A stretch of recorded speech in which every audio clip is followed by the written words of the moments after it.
Dans le cycle des émissions consacrées au théâtre de Jean Cocteau, la radiodiffusion française présente Les Chevaliers de la Table Ronde, pièce en 3 actes. Personnages: Artus, roi de Bretagne, Samson Facilbert; Merlin l'Enchanteur, Michel Vitold; Lancelot du Lac, Paul Bernard; Galahad, dit Blanche-Armure, et le faux Galahad, Pierre Vanek; Gauvin et le faux Gauvin, Robert Hirsch, sociétaire de la Comédie Française; Ségramor, Jean Topard; Guenièvre, reine de Bretagne, et la fausse reine, Germaine Montero; Blandine, Blanchette Brunois; La fleur qui parle, Georges Sellier; les voix des fées, Inès de Nazaris, Léliane Carole; récitant Bernard Bimon; direction artistique, Henri Soubéran.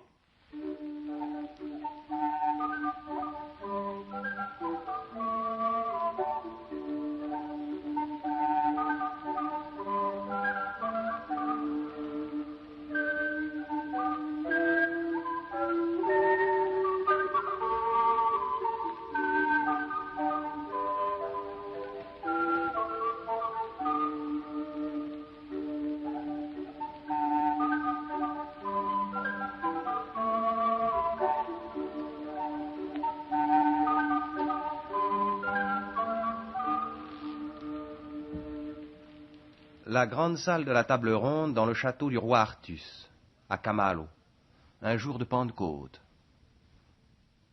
Mon beau neveu, Gauvin, Gauvin, Gauvin, es-tu là? Gauvin, Gauvin. Votre Majesté cherche Gauvin. Sais-tu où il est? Ah, ma foi, non. Je le vais chercher dehors. S'il entre dans le château sans que je le voie, dis-lui que je le cherche partout. Je le lui dirai. Le diable, il se vise comme une couleuvre, je ne sais jamais où le prendre. Gauvin, Gauvin, Gauvin, Gauvin, Gauvin. Gauvin, Gauvin, Gauvin. C'est trop fort. Pourquoi te cachais-tu sous la table? Pourquoi je me cache? Parce qu'il m'assomme. J'ai mis le fer. Patron! Patron, c'est vous qui commettez des imprudences. Ah, voilà un nom qu'il vaut mieux ne jamais crier dans le château. Tu oses me donner des ordres? Des conseils, patron, des conseils. Oh, ma faiblesse pour toi me sera funeste. Je devrais travailler seul. Mais vous ne travaillez pas seul. Et vous me faites faire une rude besogne. Plains-toi. Non, mais vous croyez que c'est drôle de ne plus jamais être soi-même? De ne plus jamais vivre dans sa peau? J'étais un jeune démon bien naïf, bien tranquille. Ah, parlons-en. Ah, soit. Vous m'avez sauvé des griffes d'un vieil enchanteur qui me tenait dans sa puissance. Et depuis ce jour, me voilà le domestique d'un autre. Votre page, votre factotum, votre complice. Sans moi, Climson t'aurait laissé pourrir dans ses caves de Roche-Sabine. Dans une bouteille de ces caves de Roche-Sabine. A-t-on idée de mettre en bouteille un gentil garçon comme moi? Il n'avait peut-être pas tort. Le jour où tu m'as entortillé avec tes grimaces, j'ai fait une faute de calcul qui me coûtera cher. Ai-je mal joué mon nouveau rôle? Avez-vous à vous plaindre des résultats que j'ai obtenus? Quand le roi t'appelle, tu te caches. Ah, mais c'est exprès. Ex. Quoi, ex? Exprès, pas exprès. Tu nous perdras un jour avec tes fautes ridicules. Oh, exprès. Mais petit malheureux, ne te rends-tu pas compte du danger de notre situation? Déjà, tout le château s'étonne de ce Gauvin qui ressemble à Gauvin comme la lune ressemble au soleil. Ah, c'est le contraire, patron. Comme le soleil ressemble à la lune. Croyez-vous que le bel oncle voyait du même œil le vrai Gauvin, le Gauvin à figure de carême, le chaste fiancé de sa fille, et le Gauvin que je lui montre, moi, depuis que vous m'avez fait prendre sa forme? Félicitez-moi d'être gai et d'égayer le roi. Il est juste de dire que tu lui as tourné la tête. Alors? J'estime que tu exagères. Ah, vous m'en voulez quand je me cache et vous me reprochez de me montrer trop. Je t'en veux quand tu te caches sur la table ronde.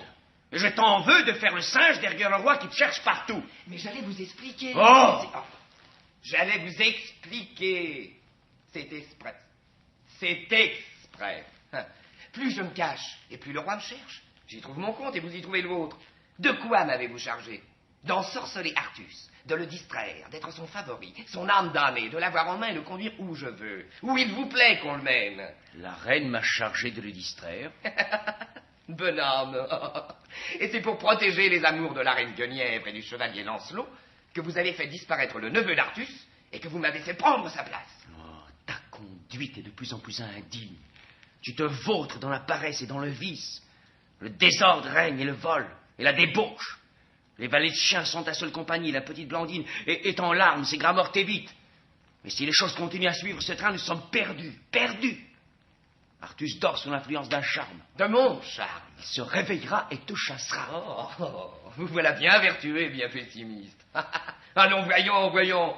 Mais comment voulez-vous, primo, que ces âmes simples devinent qu'un fort les magiciens, sous le masque d'un aumônier intègre, stérilise une contrée par sa seule présence, et qu'il a besoin pour vivre de toutes les forces qui se distribuaient jadis en herbe, en arbre, en vignoble, en soleil, en lune.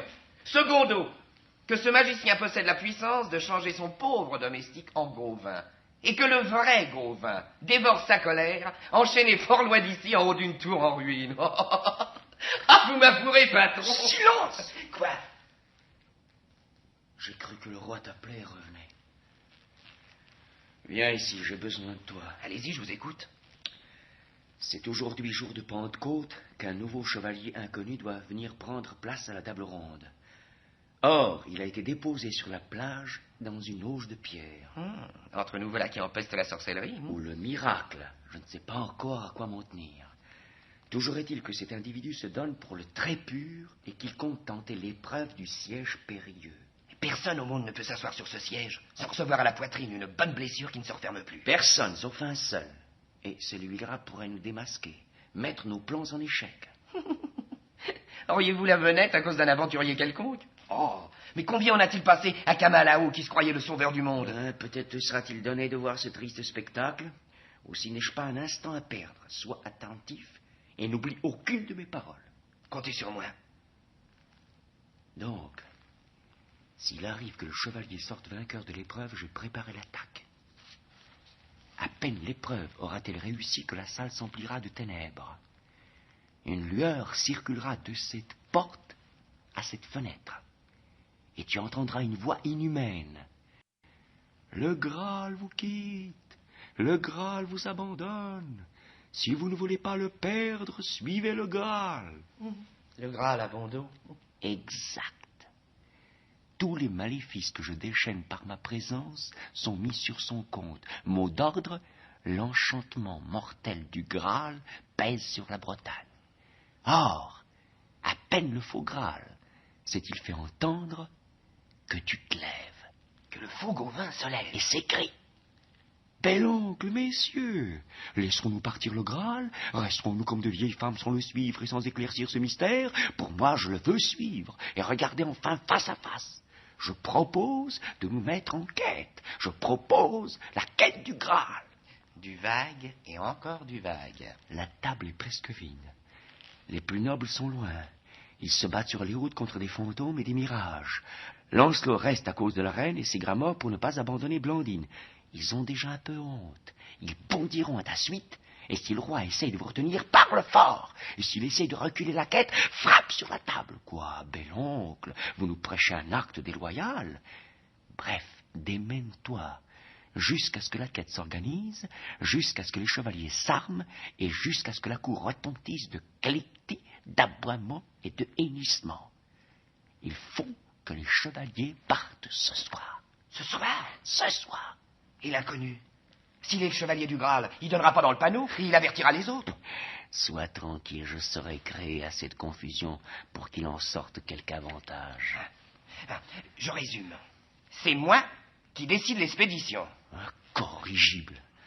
Et maintenant, il faut aller te vêtir. L'heure de la fête approche. Me vêtir? Mettre une armure. Je ne suppose pas que tu comptes assister à cette cérémonie en uniforme de valet de meute.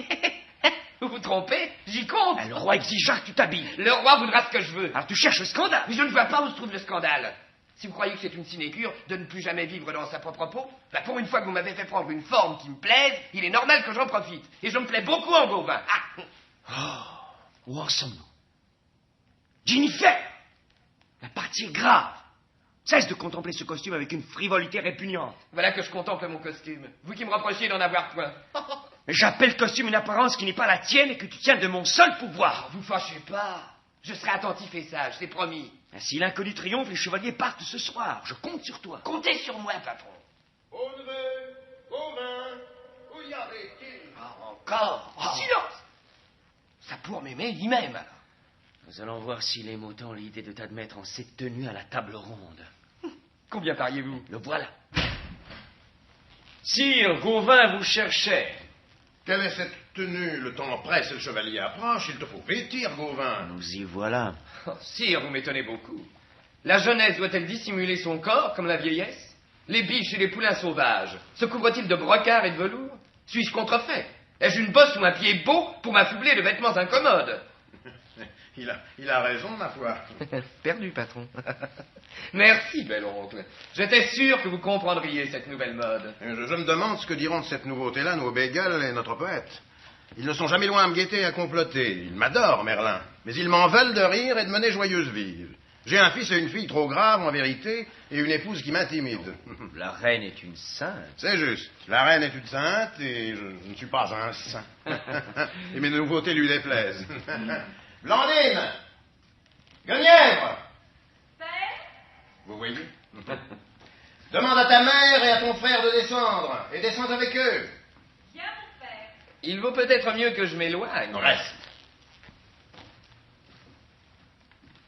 Sire, vous m'avez appelé? Guenièvre. Et toi, Blandine?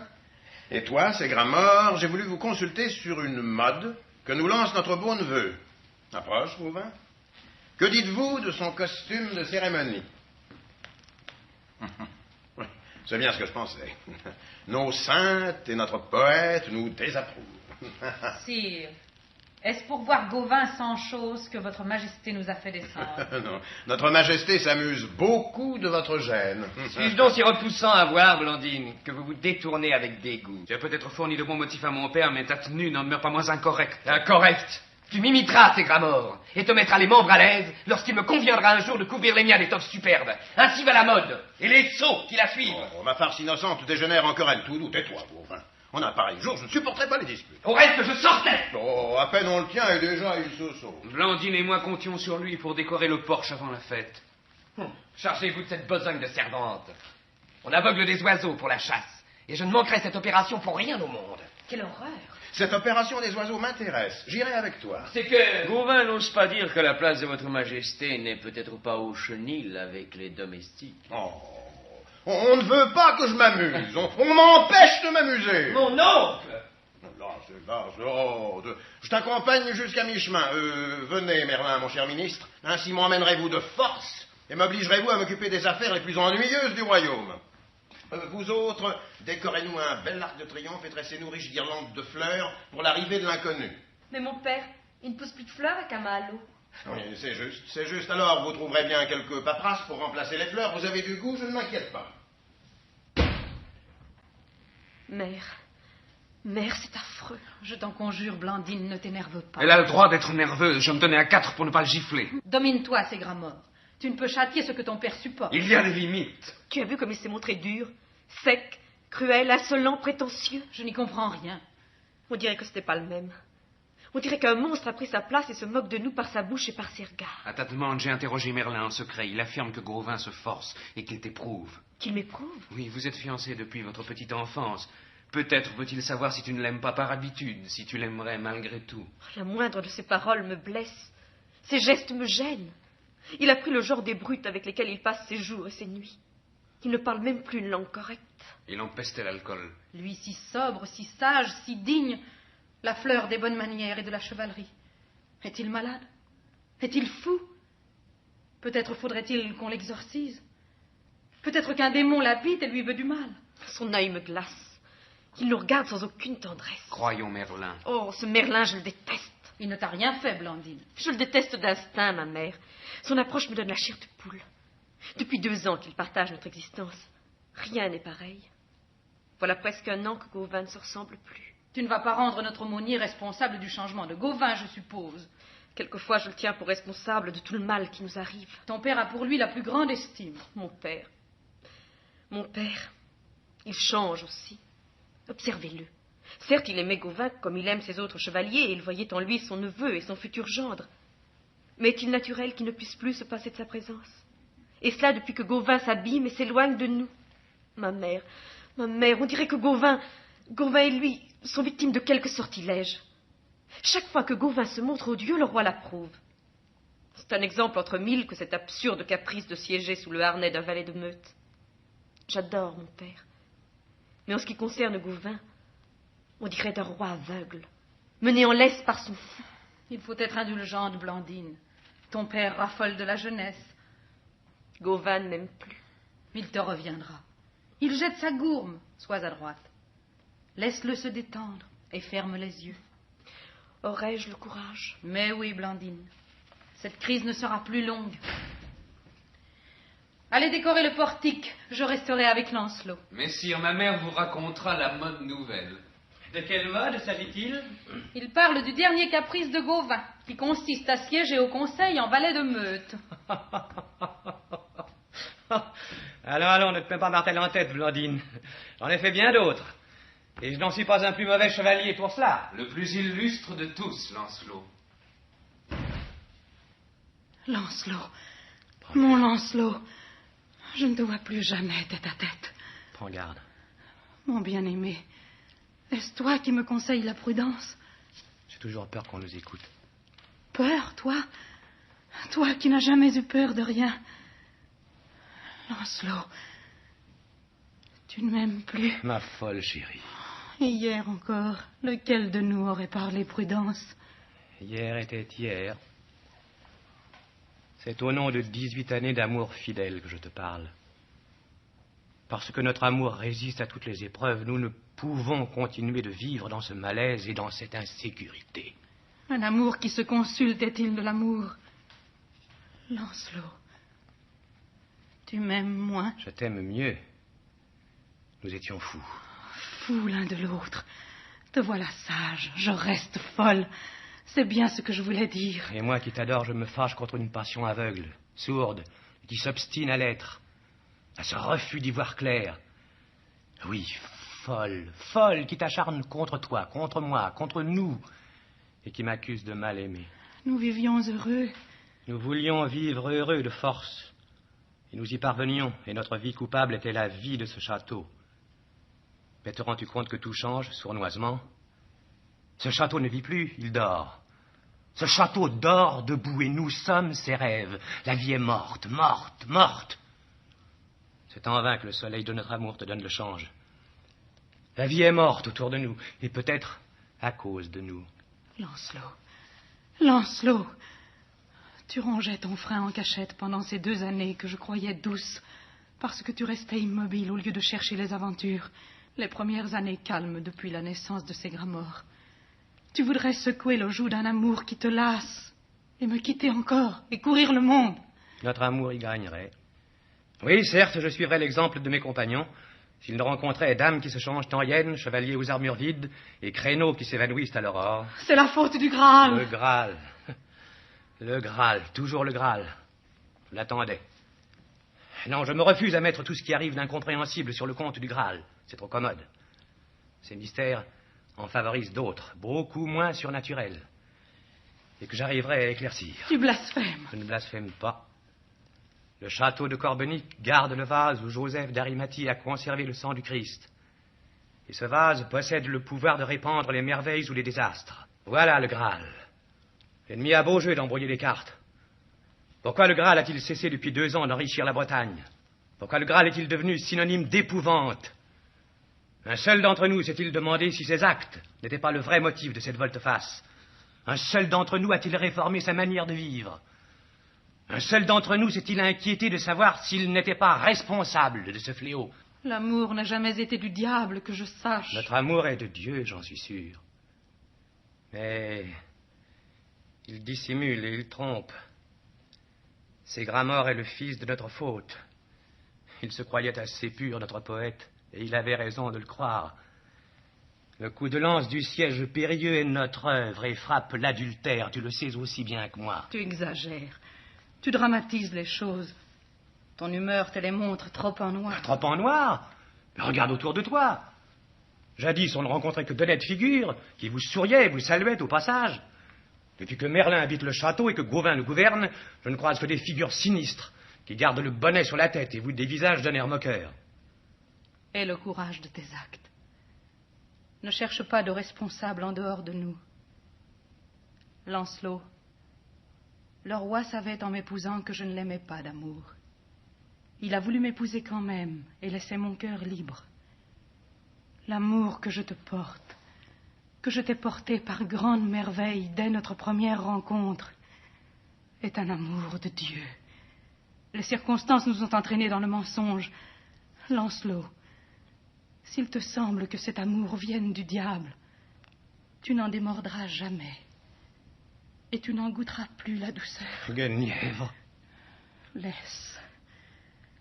Je sais que tu m'aimes. Mais nous ne nous aimons plus pareillement. Sans doute m'aimes-tu mieux. C'est possible. Je t'aime davantage. Tu me reproches d'être aveugle. J'y vois clair, hélas. Tu t'ennuies. Ah, petite fille, qu'inventes-tu là? Tu t'ennuies, Lancelot du lac. Tu regrettes le lac et tu t'ennuies. Qu'est-ce que tu racontes?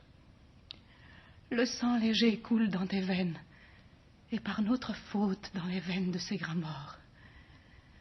Fils des fées, nourri par les fées dans l'enchantement du lac des fées, époux de Mélusine, tu regrettes les fées et le fils de tes noces légères. Toutes choses d'ici te paraissent lourdes en comparaison. Ai-je deviné juste? Sur le Graal, je te jure que tu te trompes. Le sang léger ne contrebalance pas mon dégoût des artifices. Je les fuirai toujours. J'ai quitté Mélusine en pleine clairvoyance. En rompant le pacte, je t'ai prévenu que c'était définitif. Il m'arrive de penser à mon fils, je l'avoue. Et je ne suppose pas que cet aveu te choque. Aucun enfant n'eut autant de marraines autour de son berceau. Ne t'inquiète pas pour lui. Je ne m'inquiète pas, mais j'y pense. Voilà tout. Il est une chose, cependant, puisque tu me parles du lac. Tu m'avais promis que tu ne m'en parlerais plus. Il est une chose dont il faut que je t'instruise. On m'y mettait souvent en garde contre un vieil enchanteur génial et cruel. Sa méthode consiste à endormir et à stériliser un lieu qu'il adopte et dont il suce la sève. Il s'y loge comme une araignée au centre de sa toile. Il portait le nom de Merlin. Pauvre Merlin. Il te reste d'inculper Artus de sorcellerie. Je n'accuse personne, mais jusqu'à nouvel ordre, j'accuse tout le monde. Tout le monde est suspect. Quel est ton espoir?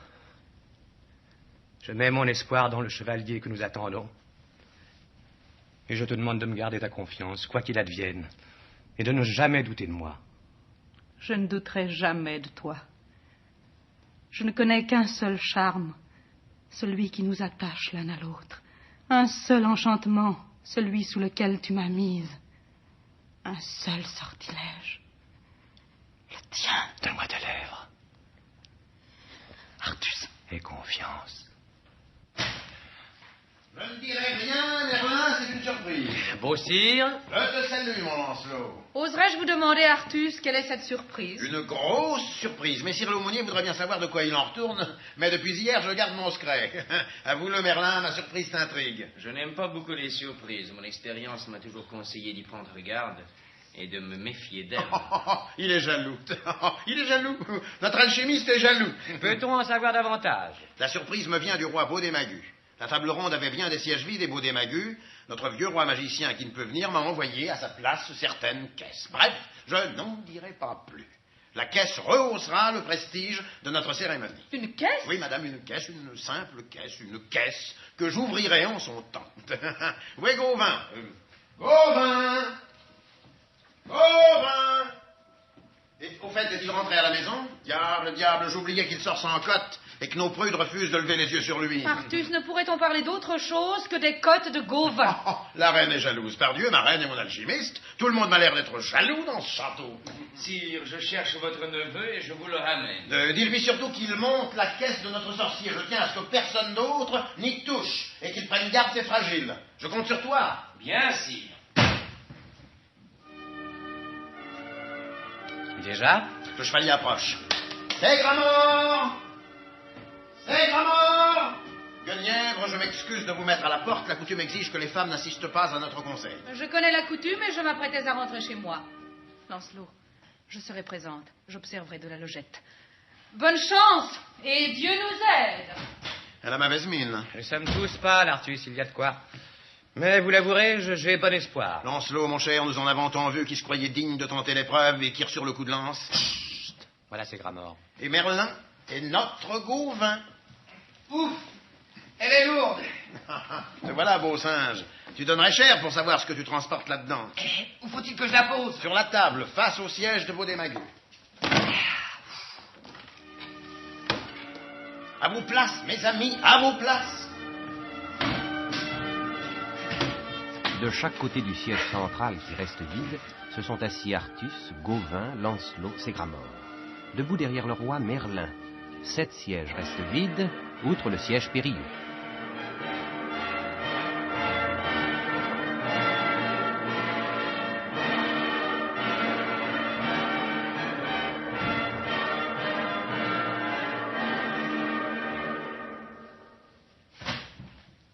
Entre Galade. Il porte une armure blanche.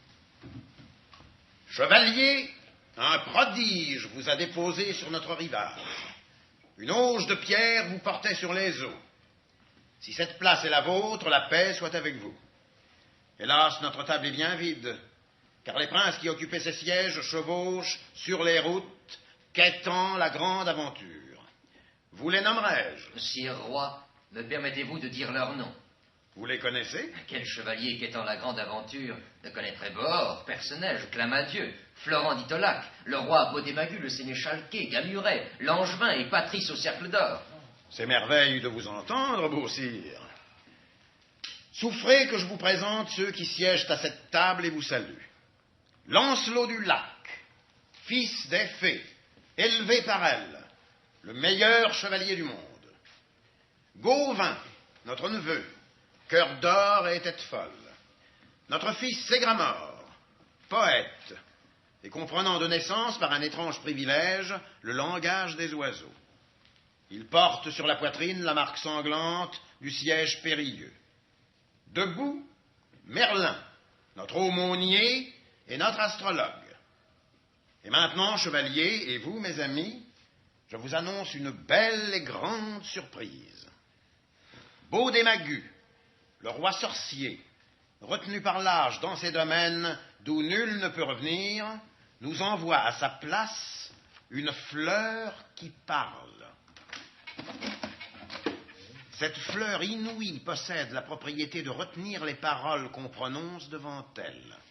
La fleur les répète après, pour peu qu'on presse la tige. Il suffit d'arracher une de ses feuilles pour que les paroles s'effacent et que la fleur soit toute prête à retenir du nouveau. Bel oncle, voilà une fleur devant laquelle il faut savoir tenir sa langue. Dieu calme. C'est au chevalier que la fleur s'adresse. Ensuite, il s'approchera d'elle et répondra. Ensuite, elle répétera notre séance à son maître. J'empoigne la tige. Chevalier, je vous salue, et j'assiste de loin à l'épreuve. Excusez-moi d'être trop infirme pour siéger à la table ronde et venir jusqu'à vous. J'arrache une feuille. À vous de répondre, chevalier. Sire roi, je m'incline devant vous. Si je remporte la victoire, je traverserai votre domaine comme la salamandre le feu et j'irai vous rendre grâce. Alors, notre aumônier, que penses-tu de ma surprise? Que j'avais raison de trouver cette caisse suspecte.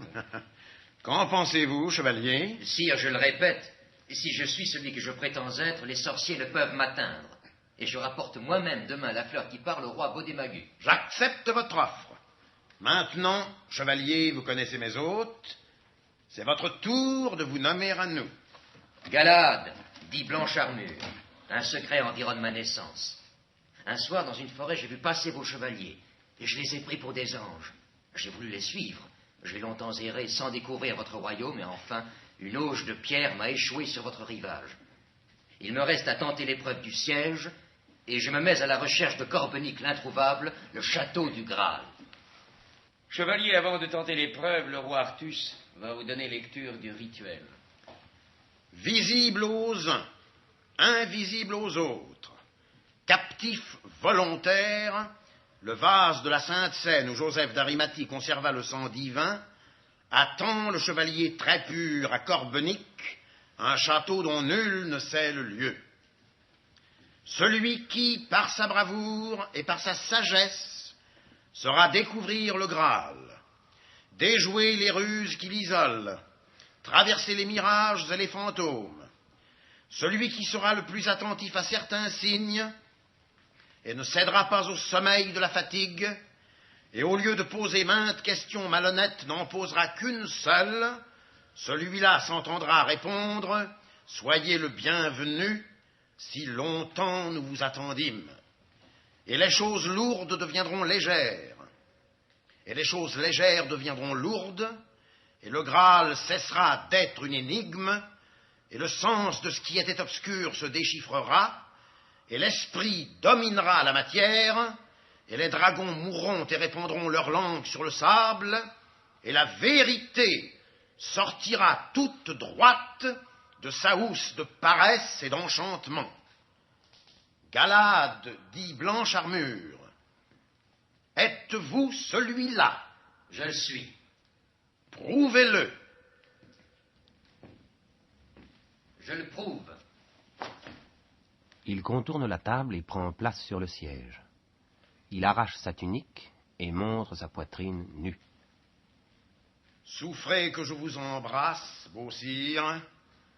Vous êtes celui que nous attendions. Le Graal vous quitte, le Graal vous abandonne. Prenez garde. Si vous ne voulez pas le faire, suivez le Graal. Bel oncle, mes seigneurs, laisserons-nous partir le Graal? Resterons-nous comme de vieilles femmes sans le suivre et sans éclaircir ce mystère? Pour moi, je le veux suivre et le regarder enfin face à face.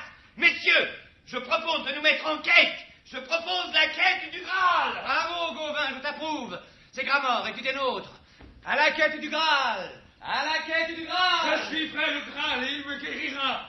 Victoire à la quête du Graal.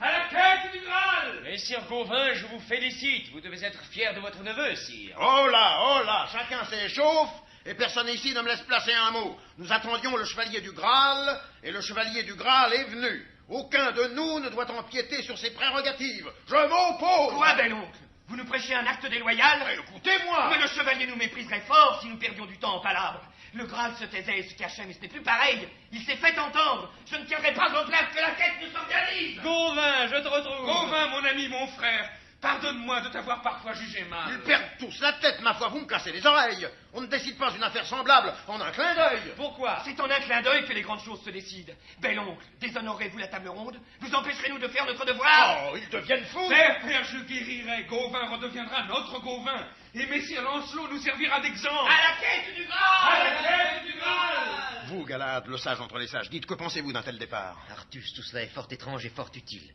Je ne m'y attendais guère, je l'avoue. Mais il se pourrait que ce coup de théâtre jette la lumière sur bien des choses. Laissez votre monde partir et n'empêchez rien. Laissez-les partir, vous dis-je. Le plus tôt sera le mieux. Mes amis, le chevalier Blanche Armure est des vôtres. Il approuve la quête. Il faut donc que je m'incline et que je vous laisse courir les grands chemins. Vive Blanche Armure! Et vive la quête du Graal! Vive Blanche Armure! Vive la quête du Graal! Vive Blanche Armure! Vive la quête du Graal! Je rapporterai sa fleur au roi Baudémagu et vous rejoindrez tous sur la route. Galad, vous avez le temps. Ma femme Guenièvre et ma fille Blandine voudront vous fêter. Vous mettrez l'armure de vermeil qui attendait le très pur, nous souperons et demain... Demain, et le Graal nous échappe. Y pensez-vous, bel oncle, et perdez-vous le sens? C'est Gramor et moi pourrons donner des ordres et sonner le branle-bas. On scellera les chevaux, le chevalier montera dans ma chambre, revêtira l'armure de vermeil, et en avant, marche! Écoute, affreux singe, écoute! Je n'écoute pas, je ne vous écoute pas! C'est Gramor, Lancelot et vous, chevalier! Suivez-moi!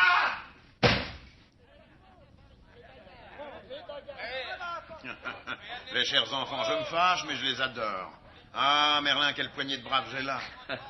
Ils se rouillaient et leur humeur devenait de jour en jour plus sombre. Le chevalier arrive et sauve tout. Merlin, de vous à moi, cette intervention du Graal m'étonne. Je la trouve suspecte. À mon âge, on ne se lance plus à la légère. Ne serait-ce point encore quelques diableries, quelques fausses pistes pour tromper Blanche Armure et l'écarter du vrai chemin? Galad ne peut suivre une fausse piste. S'il approuve la quête, approuvez-la. Il était indispensable que nos héros se dégourdissent un peu les jambes. Vous avez entendu, Lancelot et ses Gramor. Gauvin se couvre de gloire. J'en suis très heureux, très heureux. Il y a de quoi? Madame. Il y a de quoi se réjouir. Vous êtes très, très heureux, Artus. Et vous envoyez Gauvin à sa perte. Mais Que dites-vous? Que vous êtes très, très heureux, et que vous laissez Gauvin, le fiancé de Blandine, et votre fils, Ségramor, se lancer à l'étourdi dans le plus effroyable piège que les forces méchantes aient jamais tendu aux jeunes hommes. Mais puisque Galahad... Le chevalier Galahad est désigné par le sort pour vaincre et pour triompher des embûches. Il vous en a donné la preuve. Mais les nôtres, qui leur a mis cette voie d'outre-tombe comme fromage dans un piège à rats? Qui, je vous le demande?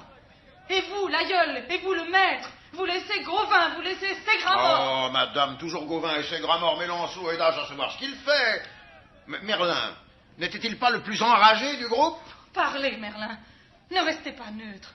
Vous le savez bien, vous, que cette quête ne peut attirer que deuil et malchance. S'ils partent ce soir, nous ne les reverrons pas. Que faire, madame? Certes, votre influence pouvait retenir le chevalier Lancelot, mais il est trop tard. Il se croirait déshonoré s'il revenait sur sa parole. Ah, Guenièvre, Merlin, vous me montrez les choses sous un jour qui m'épouvante.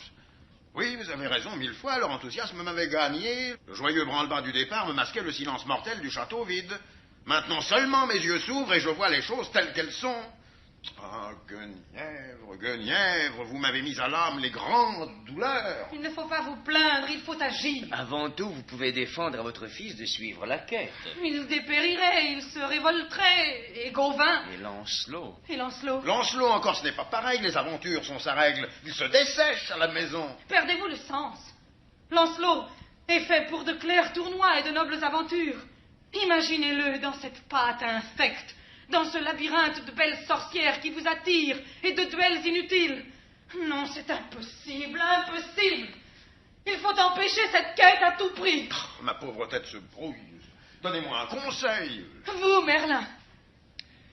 J'entrevois peut-être un moyen. Dieu soit loué. Lequel? Car il importe de les empêcher sans qu'ils le sachent. Sauvez-nous, Merlin, sauvez-le, sauvez-les. Mais il faudrait agir sans perdre une seconde et me laisser carte blanche sur toute la ligne. Sur toute la ligne. Vite, vite. J'interromprai la quête. Mais s'ils partent. Laissez-les partir.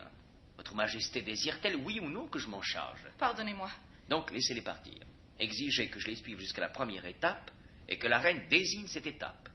Le Château Noir. Le Château Noir, l'ancien château de Klingsor, mais c'est une espèce de ruine ou une loge que les chauves-souris. Ai-je carte blanche? Artus, vous êtes insupportable. Laissez-le faire. La première étape sera le Château Noir. Je me charge du reste. Vous, sire, le principal, et que vous me confiez Gauvin. Je partirai de mon côté avec lui. Je respire un peu, merci. C'est la moindre des choses. La reine et vous monterez dans la plus haute chambre du donjon, vous agiterez des écharpes à la fenêtre, et vous ne redescendrez sous aucun prétexte. Merlin, je brûle de connaître vos plans. Artus, Artus, ne l'énervez pas. Faites-lui confiance. Et pas de larmes, ou juste le nécessaire. Feignez de partager l'enthousiasme général. Allez, madame, aidez Blandine à recevoir dignement votre hôte, à penser solidement Ségramor et à égayer de votre présence les derniers préparatifs de la quête. Allez clouer votre manche droite sur les armes du seigneur Lancelot. Demandez-moi n'importe quoi, je vous le donne. Je vous attends. Ah, nous l'avons échappé belle. Grâce à son cœur de mer, les écailles me sont tombées des yeux. Par gloriole, Merlin. Par gloriole, je sacrifiais mon petit singe et mon fils. J'oubliais mon fils. J'abandonnais mon fils. Je tuais mon fils. Ah, ça, nous revenons de loin. Sire, ne vendez pas la peau de l'ours. Vous me remercierez plus tard. Pour un honnête homme, vendre d'abord la peau de l'ours oblige à tuer l'ours après. Enfin, c'est égal. Attendez qu'il rentre sain et sauf au château. En attendant, chacun à notre poste. Je reste ici. Faites vos adieux à Gauvin et envoyez-le-moi. Ne vous attardez pas auprès des autres. Dites que la reine et vous désirez couper court aux épanchements et aux scènes déprimantes. Montez avec Blandine, enfermez-vous, agitez des écharpes aux fenêtres. Ah, surtout, mon plan l'exige. Ne redescendez pas avant le départ général. Me promettez-vous, sire, de vous conformer point pour point à ce programme? Je te promets ce que tu veux. Quelle Pentecôte. Sire! Tu m'appelles? J'oubliais. S'il arrive que je veuille correspondre avec vous du Château Noir, je dépêcherai une chauve-souris. Guettez bien. Si une chauve-souris entre et se débat dans cette salle, vous trouverez un message à sa patte. Une chauve-souris, quoi? Vous surmonterez votre dégoût. J'ai quelques pouvoirs sur ces charmantes petites bêtes. J'obéirai. J'obéirai. Oh, ça, je mérite une bonne leçon. Merlin, resté seul, se dirige vers la fenêtre et regarde au dehors à la dérobée. Entre Galahad. Il ne voit pas Merlin et se dirige vers la table s'apprête à recouvrir la fleur, mais apercevant Merlin de dos, il se ravise et repose le couvercle sur la table en silence.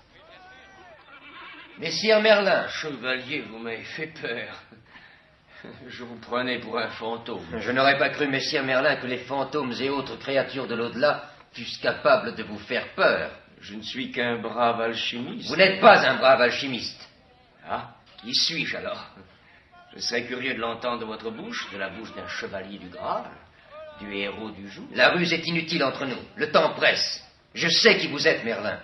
Vous avez trompé la confiance du roi. Vous êtes Merlin l'Enchanteur, un vieillard cruel et fourbe, que je suis décidé à combattre. Je vous sais gré de votre franchise et j'en userai de même envers vous. Merlin, votre but est de nuire, de démoraliser et de rendre morte la vie. Vous sucez le sang et la sève. Votre pouvoir est négatif. La vérité vous répugne. Vampire et sacrilège, vous ne quittez un lieu qu'après l'avoir réduit en poudre. Cette fois, prenez garde. J'ai du sang léger dans les veines et vous manœuvrez en face d'un adversaire digne de vous. Je ne vous démasquerai pas, soyez tranquille. Je vous forcerai à vous démasquer vous-même. Un dernier renseignement sur ma personne. Je suis fils de Mélusine et de Lancelot. Vous! Messire Gauvin! Messire Gauvin! Messire Gauvin! Où êtes-vous? Descendez! Descendez vite! On arrive! On arrive! Traînez-tu, canard! Ah, voilà que je traîne. Et patron, croyez-vous que ce soit une sinécure de se rendre libre? On me tire d'un côté et de l'autre, Gauvin par-ci, Gauvin par-là, et le bel oncle qui me bécote, et la reine qui se mouche, et Blandine qui me pardonne, et le chevalier qui s'équipe dans ma propre chambre. Oh, ouf. Ah, je suis à vous, mais non sans peine. Tout est perdu. Ouf, qu'est-ce qui est perdu? Galate sait qui je suis, qui nous sommes. Il a du sang léger. Il est le fils de Lancelot, il me provoque. Le fils de Lancelot? Lancelot le sait-il? Pas encore. Oh, entre vos mains expertes, voilà un fils qui pourra lui donner du fil à retordre. Il connaît vos plans? Imbécile, mes plans, quels plans? Il ne s'agit plus que de sortir sain et sauf de cette aventure, de les dresser les uns contre les autres, de perdre la reine dans l'esprit de Lancelot et Galate dans l'esprit du roi. Voilà où nous mènent vos extravagants. Oh, je me passe de tes conseils. Ils sont au complet dans la cour. Le roi, la reine et Blandine ont-ils fini leurs adieux? Oh. Et quels adieux! J'en ai le cerveau comme une éponge. Parfait, nous descendrons plus, la place est libre. Le roi ignore que le château noir est à moi, il nous faut préparer l'étape et gagner un jour sur la quête. As-tu la crème? Oui, patron. Ah, j'allais oublier cette maudite fleur qui nous écoute. Galate venait chercher la fleur, il l'a laissée ouverte. Il espérait en apprendre le plus possible. Eh, pas bête pour un trait pur. Il ne saura rien. Arrache une feuille et ferme la boîte. Et maintenant, hâtons-nous, la crème. Vite, vite, vite. Voilà, patron. Trace le cercle. Bande-moi les yeux. Ah, maladroit. Tandis que Merlin arrange le bandeau, Gauvin se dépêche d'aller ôter le couvercle et de découvrir la fleur. Puis il va à la fenêtre. Je fabrique-tu? J'ai fermé la fenêtre, patron, à cause du vacarme. Je suppose que la fenêtre n'a pas besoin d'être ouverte et que nous ne partirons pas par là. Nous partirons plus vite que par les fenêtres. Dirige-moi et place-moi où il faut. Oh, vous vous énervez, vous me mettez la tête à l'envers. Où suis-je? Au bord du cercle, sous la logette. Vous tournez le dos à la fenêtre et à la table. Elle vient ainsi. C'est bien, range la craie, bande-toi les yeux. Oh, j'y vois plus goutte. Allez, hop, Jennifer, sur mes épaules, à cheval, grimpe sur mes épaules. Tenez-moi fort. Mais t'as dit que nous allons traverser des lieux où il serait pas bon de faire la culbute. Sacré bavard, serre les cuisses, ne m'étrangle pas. Trouve ton équilibre. Oh, je sens déjà un vent glacé qui me retrousse les poils des jambes. Tu n'avais qu'à mettre les choses. Oh, patron, je donnerais cher pour fouler le plancher les vaches. Ces voyages-là me déplaisent fort. Allons-nous traverser les murailles ou sortir par la cheminée? Les murailles, espace ne comptent pas pour moi et les cheminées sont bonnes pour les sorcières. Assez de temps perdu, je commence, tu y es? Hélas. Si tu te trompes, je te jette en bas. C'est-tu la formule? Oui. Alors camponne-toi, en route. Le mal soit avec nous. 2 et 2 ne font plus 4. Tous les murs peuvent s'abattre. Chiffre délivrez-nous 2. 1, 2, 3, 5, 6, 7, 2. Par le sec et par l'étanche. À cheval sur l'inconnu. Chèvre blanche, coq de bruyère et bouc cornu. 2 et 2 ne font plus 4, tous les murs peuvent s'abattre, chiffre délivrez-nous 2. 7, 8, 9, 5, 3, 6, 2, par le sec et par l'étanche, à cheval sur l'inconnu. Chèvre blanche, coq de bruyère et bouc cornu. 2 et 2 ne font plus 4, tous les murs peuvent s'abattre, chiffre délivrez-nous 2. 3, 6, 7, 8, 5, 2, par le sec et par l'étanche, à cheval sur l'inconnu.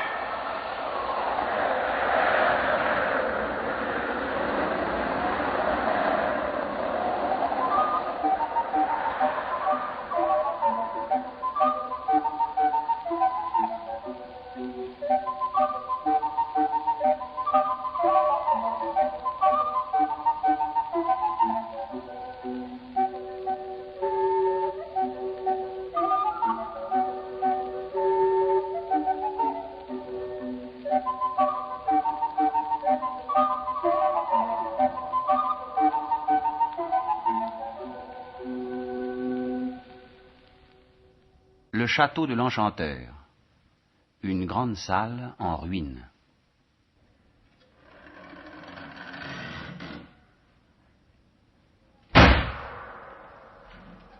Encore une. Et de 5. C'est fort pratique. Avez-vous compté, Lancelot? Voilà, si je ne m'abuse, la 5e porte qui s'ouvre toute seule pour nous livrer passage. Sans compter la porte cavalière. Et sauf quelques vieilles ferrures qui grincent, la magie se montre très supérieure à la mécanique. Le pouvoir de l'ancien maître s'exerce encore, on dirait, et résiste au délabrement universel. Château de la Merveille ou Château Noir? Il mérite le nom qu'il avait, le nom qu'il a. Je suppose que ma mère attache à cet endroit quelques superstitions de femme. Drôle d'étape. Après une nuit et un jour de voyage, on aimerait mettre pied à terre autre part que dans une ruine pleine de bêtes répugnantes et de spectres. Je ne sais pas si c'est la fatigue et le sommeil qui me démoralisent, mais je déteste ces portes. J'ai l'impression que des valets invisibles les ouvrent, les referment et nous suivent partout. Oui, ces portes doivent être l'héritage du célèbre Klingsor, qui possédait jadis le château lorsqu'il s'appelait Château de la Merveille. Je t'accorde que je n'aimerais pas y vivre, mais je ne déteste pas lui rendre visite. Vous avez entendu? Un rat, un simple rat, sois tranquille. Nous sommes seuls, et les premiers arrivés à l'étape. Traitez-moi de lâche, mais je voudrais que Blanche Armure se dépêchât de reporter la fleur et de nous rejoindre. Que Merlin et Gauvin arrivassent et que notre petite troupe ne séjourna pas ici. Mais il n'est pas question de séjourner ici, c'est Gramort. Notre suite ne touche même pas le Château Noir. C'est un simple rendez-vous, afin de tenir conseil et de préciser nos directives. C'est égal, tout est suspect entre ces murs. Ma mère serait malade si elle se rendait exactement compte de l'endroit où elle nous réunit. Je parierais, messire Lancelot, que vous m'approuvez en cachette. Et que vous faites contre mauvaise fortune bon cœur. Je te concède, c'est Gramort, que cette ruine est une étrange étape. Et que le choix de ta mère m'étonne beaucoup, mais j'ai tellement sommeil qu'avec ou sans fantôme, il m'importe surtout de pouvoir dormir. Dormir? Vous comptez dormir? Parbleu! Des fantômes qui ouvrent poliment les portes ne troublent pas le sommeil des voyageurs. Donne-moi la main. Nous allons procéder à une visite minutieuse de cette ruine. Je te prouverai qu'elle est inhabitée, inoffensive, et que s'il y fonctionne encore des mécanismes, l'ancien propriétaire ne les manœuvre plus.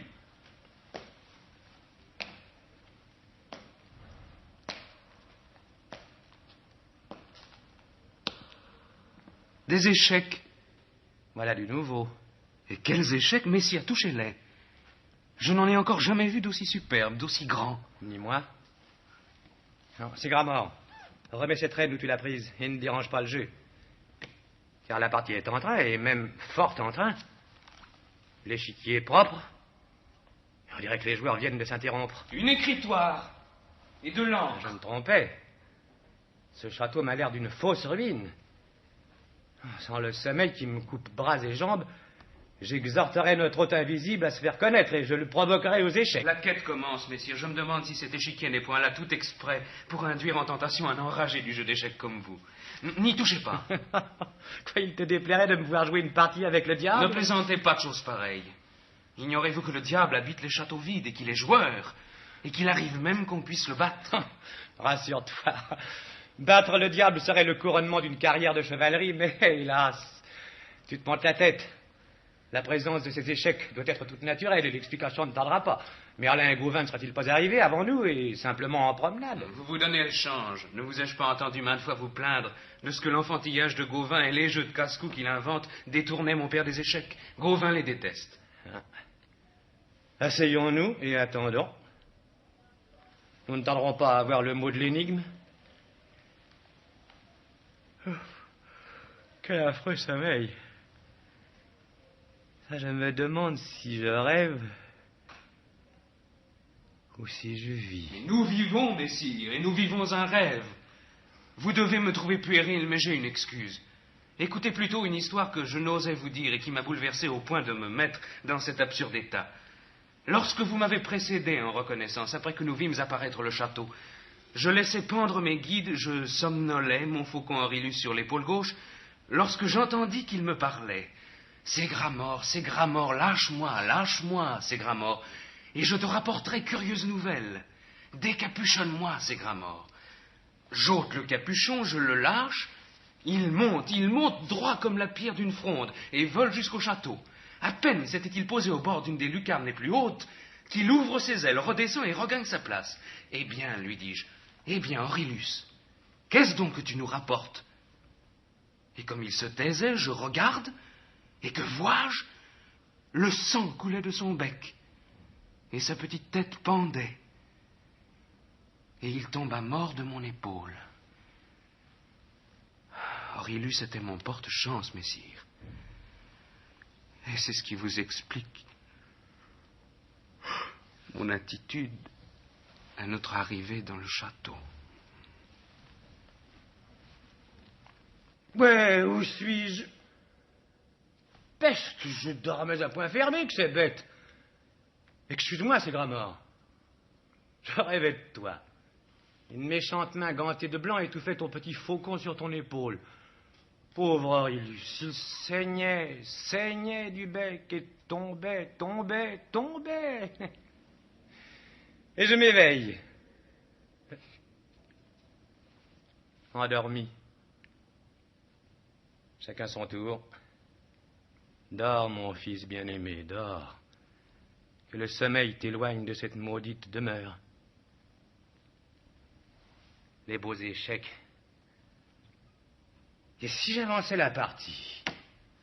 Est-ce que je dors encore? Quel est ce nouvel artifice? Je ne dors pas et ces échecs jouent tout seuls. Parfait. Adversaire invisible, sorcier ou sorcière, j'accepte la partie. Le sang léger me vienne en aide. À toi. Le drôle joue bien. Il est vrai que je ne joue pas mal quand je veux. Et je veux. Échec. Échec. Échec. Échec. Seriez-vous mauvais joueur? Pas moi. Échec. Échec. Échec. Échec. Échec. Échec. Échec. Échec. Échec. Échec.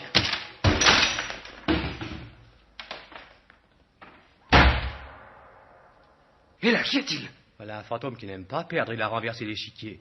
Lancelot, c'est vous. Ah, par exemple, j'ai dû m'endormir au milieu d'une phrase. Je vous disais. Mais au fait, que vous disais-je? Dieu, dormir me rend stupide, je bredouille, j'ai une crampe. Je dormais ferme. J'ai rêvé de vous. Le menton nous heurte la poitrine et voilà que le sommeil mélange le réel et la fantasmagorie. Je vous voyais à cette table, où vous êtes, et vous jouiez aux échecs. Oui, sur cet échiquier-là, en face d'un jeune seigneur, habillé d'écarlate, coiffé d'écarlate et botté d'écarlate. Et si beau qu'il n'existe nulle part femme plus belle. Et vous gagnez à chaque coup. Et à chaque fois que vous disiez échec, la figure du beau joueur se convulsait d'une telle rage qu'elle en devenait presque laide. Et tout à coup, le joueur se lève, il renverse tous les échecs du revers de sa main droite. Est-ce possible? Oui, comme je vous le raconte. Et il quitte la chambre et il claque la porte. Mais le plus bizarre, c'est que lorsqu'il renversait les échecs, j'ai remarqué qu'il portait des gants de peau blanche, et que le gant de sa main droite était taché de rouge. Et dans mon rêve, comprenez-vous, je savais que c'était le sang de mon pauvre petit faucon. Et tu t'es réveillé, là? Oui, j'étais réveillé par la porte qui claquait, du moins je l'ai cru. Que pensez-vous de mon rêve, Lancelot? C'est Gramort. C'est Gramort, je pense. Je pense qu'il devient difficile ici de savoir ce qui est de la réalité ou du rêve. Je pense que ton beau joueur ressemble au diable. Je trouve que nos compagnons tardent. Je voudrais qu'ils se hâtent. Je n'aime pas que tu t'énerves dans ce château. Ah, messire, ce n'est qu'un rêve. Maintenant que j'ai fait un somme, je me sens mieux. J'ai les nerfs d'aplomb. J'aurais honte de craindre quoi que ce soit en votre compagnie. Et n'est-elle la peine que me cause la mort de mon petit faucon? Je me répète qu'il fut victime du haut mal et que ses échecs... Tiens. Non, c'est moi qui ai commis cette maladresse. Je somnolais, j'ai dû me réveiller et te réveiller en sursaut et renverser les échecs. Quel dommage. Écoutez, on dirait un cheval qui galope. C'est un des nôtres. Galade? Cette fois, je ne dors plus, je me demande si je ne deviens pas fou. Pourquoi? Regardez vous-même. La reine, ma mère, sur son cheval arabe au grand galop. Mais elle n'a pas eu le temps normal de nous suivre, il aurait fallu... Oh non, non, c'est impossible. C'est une des farces idiotes de cet endroit. Je commence à te croire. Ma mère est auprès de mon père et de Blandine à Kama-Halo et ne court pas les grands chemins à notre poursuite. Oh, cette ruine ne me moquera pas. Je refuse le témoignage de mes yeux. La reine, ou bien alors ce serait si grave, si grave. Ce n'est pas elle. C'est elle, Sigramor. La chose est incroyable, inadmissible, mais c'est elle. Mais qu'a-t-il pu arriver? Oh, écoute, mon enfant, elle attache son cheval auprès des nôtres. Les portes vont la guider et s'ouvrir d'elles-mêmes sur son passage. Je te demande en grâce de me laisser seul pour recevoir ta mère. Peut-être a-t-elle une chose secrète à m'apprendre. Tu la gênerais. Tu m'en veux? Cher Lancelot. Je suis consterné, stupéfait. Allez, va. Va vite. Te voilà brave. Rôde autour du château et si tu as besoin de mon aide, sonne du corps. Ta mère approche. Dieu nous assiste et fasse que je n'apprenne pas quelque malheur.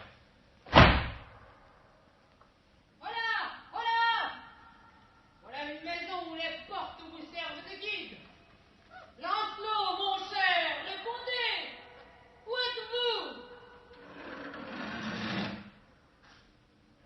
êtes-vous? Madame. Quoi, est-ce possible? Est-ce vous? Vous en faites une figure. On dirait que je tombe de la lune. Qu'y a-t-il donc d'extraordinaire? Me prenez-vous pour une ombre?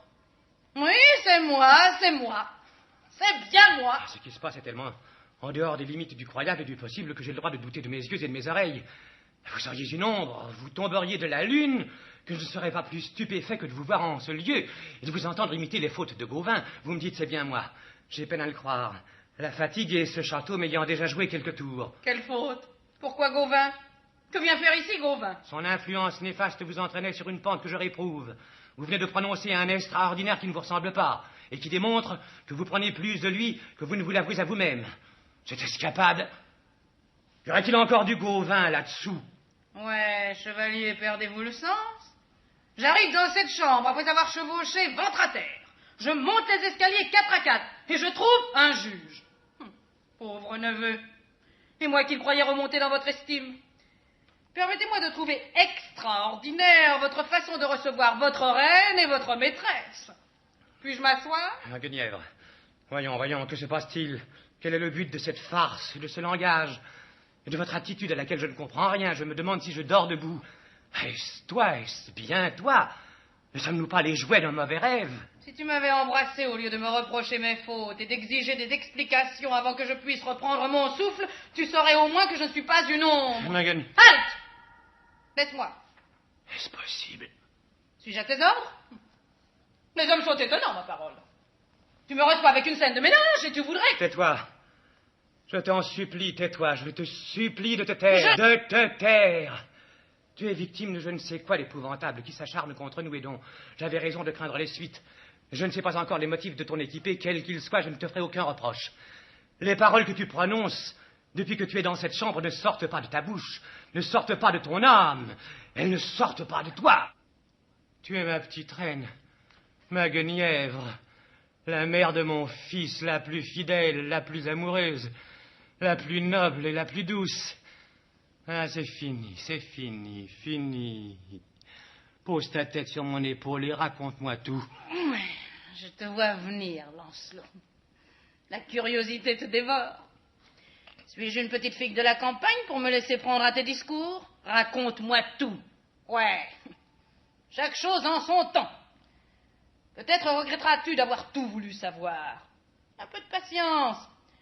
Tu m'as l'air d'oublier que je suis une femme, que je viens de fournir une course d'hommes, et qu'il est déjà fort beau que je discute et que je marche de long en large au lieu de m'évanouir dans ce fauteuil. Roi du ciel, reine des anges, auprès d'Artus et de Blandine, j'ai quitté, agitant son écharpe à la plus haute fenêtre, un exemple de modestie et d'amour.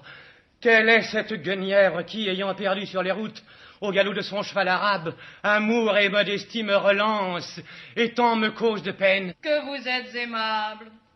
Le ciel vous donne-t-il réponse? Non. Je répondrai donc à sa place. Il n'existe qu'une seule et même Guenièvre, reine de Bretagne. Il est exact qu'elle agitait son écharpe entre sa fille et le roi son époux. Il arrive qu'on se lasse d'agiter une écharpe. La reine quitta son poste sous un prétexte quelconque. Au lieu de s'enfermer dans sa chambre, elle se botta, sella son cheval et s'envola. Et Artus? Et Blandine? Il me cherche et lamente. Je voudrais dormir, dormir, dormir. Ne plus rien savoir, ne plus rien entendre.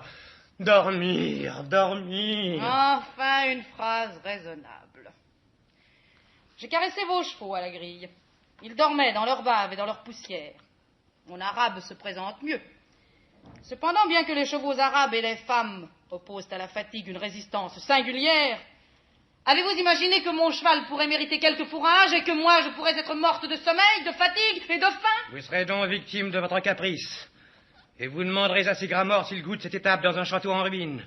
Aimez-vous le rat et l'eau croupie? Nos provisions portatives étant achevées, je ne trouve que ce menu à vous offrir. Les hommes, les hommes.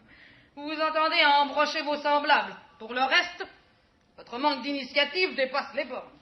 Je vous le répète, j'ai faim, j'ai soif. Je refuse votre eau croupie et vos rats. Madame, avec la meilleure bonne volonté du monde... Votre bonne volonté ne me nourrira pas. J'essaierai d'une meilleure méthode. Voyons.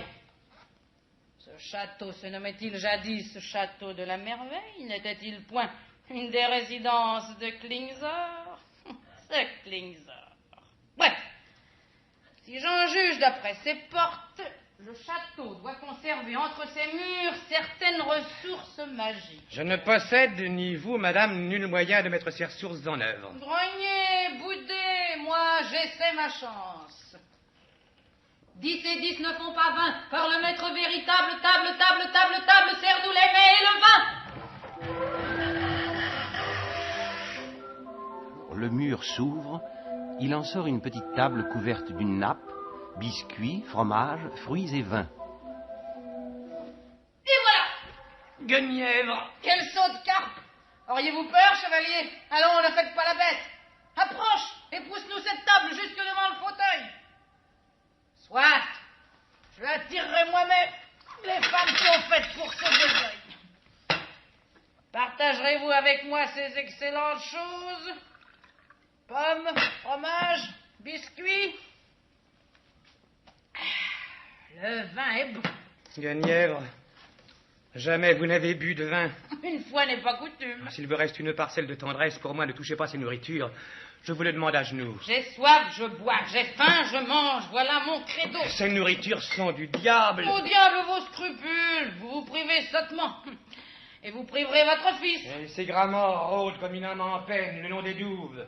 Et parfois, ils regardent cette fenêtre avec crainte.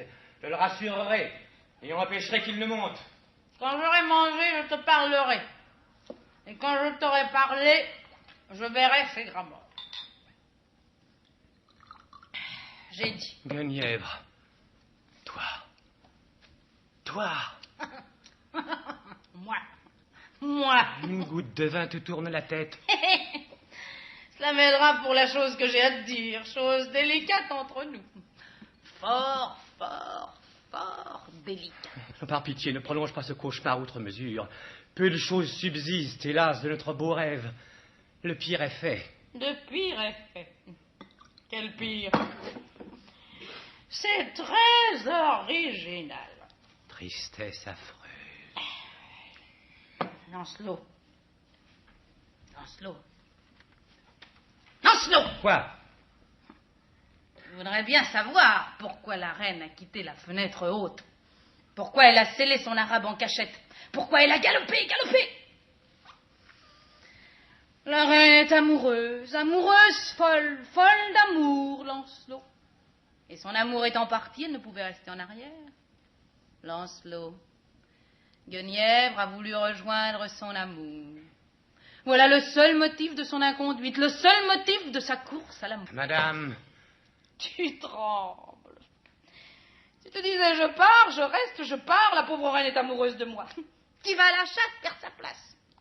Il est plus brave que toi, plus beau que toi, plus jeune que toi.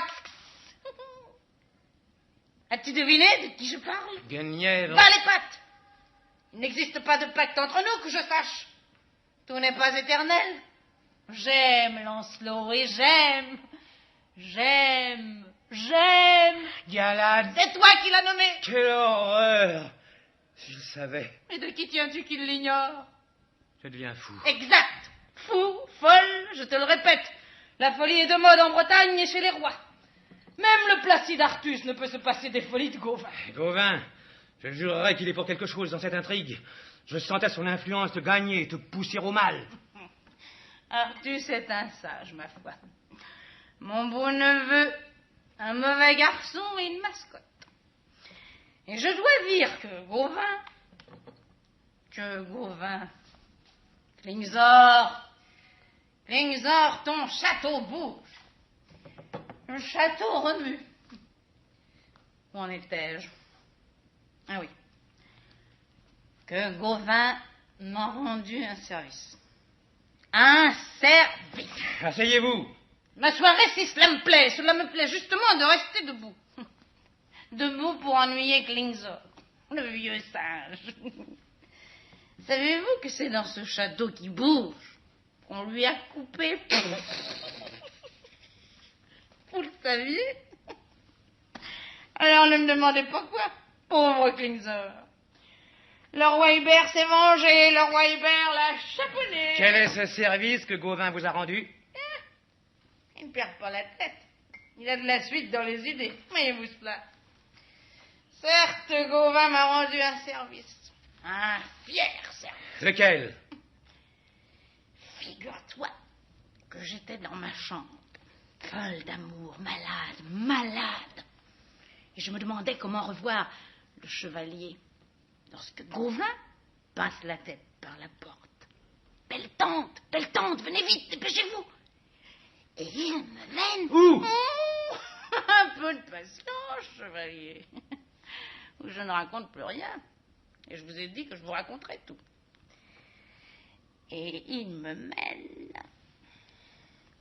mène devant la porte close de sa propre chambre et il me dit, belle tante, voulez-vous voir merveille? Le chevalier se déshabille chez moi. Collez votre œil à la serrure. Quoi? Collez votre œil à la serrure, vite. C'en est trop. Je ne resterai pas dans cette salle un instant de plus. Je me sauverai n'importe où. J'entraînerai notre fils. J'irai mourir de honte n'importe où. Ah, ne m'empêchez pas. Qui ose? Ouvrez cette porte. Lâchez cette porte. J'ai collé mon œil au trou de la serrure. Lancelot du lac. Les fées. Et par le trou de la serrure, j'ai vu. Lancelot du lac, observe la reine, Lancelot du lac. Lancelot du lac, ce n'est pas la reine. Observe la reine, ce n'est pas la reine. Observe la reine, Lancelot du lac. Le jaloux. Il veut savoir ce que j'ai vu. Gifle la reine, Lancelot du lac. Ce n'est pas la reine. Gifle la reine, ce n'est pas la reine, Lancelot du lac. Allons, donne-moi ton oreille, ou tu ne sauras jamais ce que j'ai vu. Aïe! Au secours! Il m'a frappé! Il m'a giflé! Au secours! Patron, j'en ai assez! À l'aide! À la garde! On frappe la reine! On manque de respect à la reine! Oh, la sale brute, il m'a fait mal! À moi! Patron! À moi! Paraissent Merlin et Galade. Vous, Galade! Regardez! J'arrive à temps. Elle est possédée, elle a le diable au corps. Il faut un exorcisme. C'est plus simple. Rassurez-vous, Lancelot. Vous avez dû passer par d'horribles transes. J'ai entendu et vu des choses qui m'ont vieilli de 10 ans. Je n'ose vous répéter. Inutile, je devine tout. J'ai démasqué cet homme. C'est Merlin, l'enchanteur. Et voilà son jeune domestique Ginifère, un petit démon auquel il a le pouvoir de donner les formes qu'il veut et qu'il dresse à cet usage. Et debout, un insecte. Est-ce possible? Cela n'a pas l'air vrai, et c'est cependant la vérité vraie. Vous n'avez pas devant vous la reine. La reine est à Camahalo avec Artus et Blandine. Vous êtes en présence d'une fausse reine, suscitée par ce maître imposteur. Et comme il peut changer l'aspect mais non pas l'âme, ces grimaces risquaient de vous causer bien du mal. Le sang léger m'avait déjà mis sur la piste. Cependant, si vous n'étiez venu, je mourrais de honte et de désespoir. Vous! Laissez ce personnage, nous réglerons ses comptes après. Un travail urgent nous exige. Lancelot! Messire chevalier Galade! Montez tous! Court-il un danger? Pas le moindre. Il nous signale une découverte. Suivez-moi.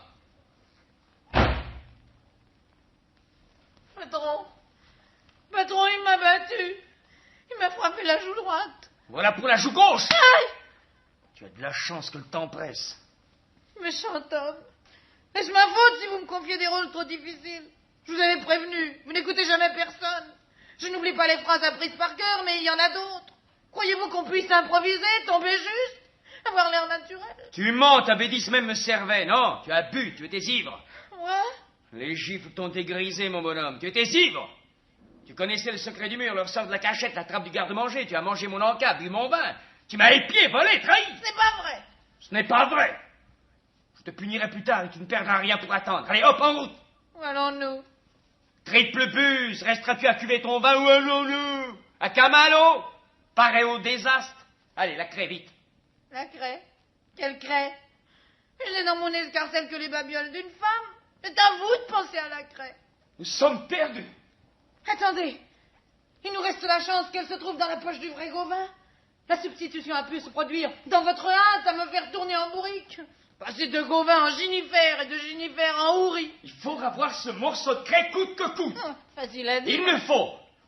Ces Gramort et Blanche Armure ont découvert le vrai Gauvin. Faites face au grabuge que je prévois, je visiterai les poches. Par prudence, j'enverrai d'abord un message. Je les ruinerai, je ruinerai Lancelot. Attrape une chauve-souris. Quelle occupation pour la reine de Bretagne.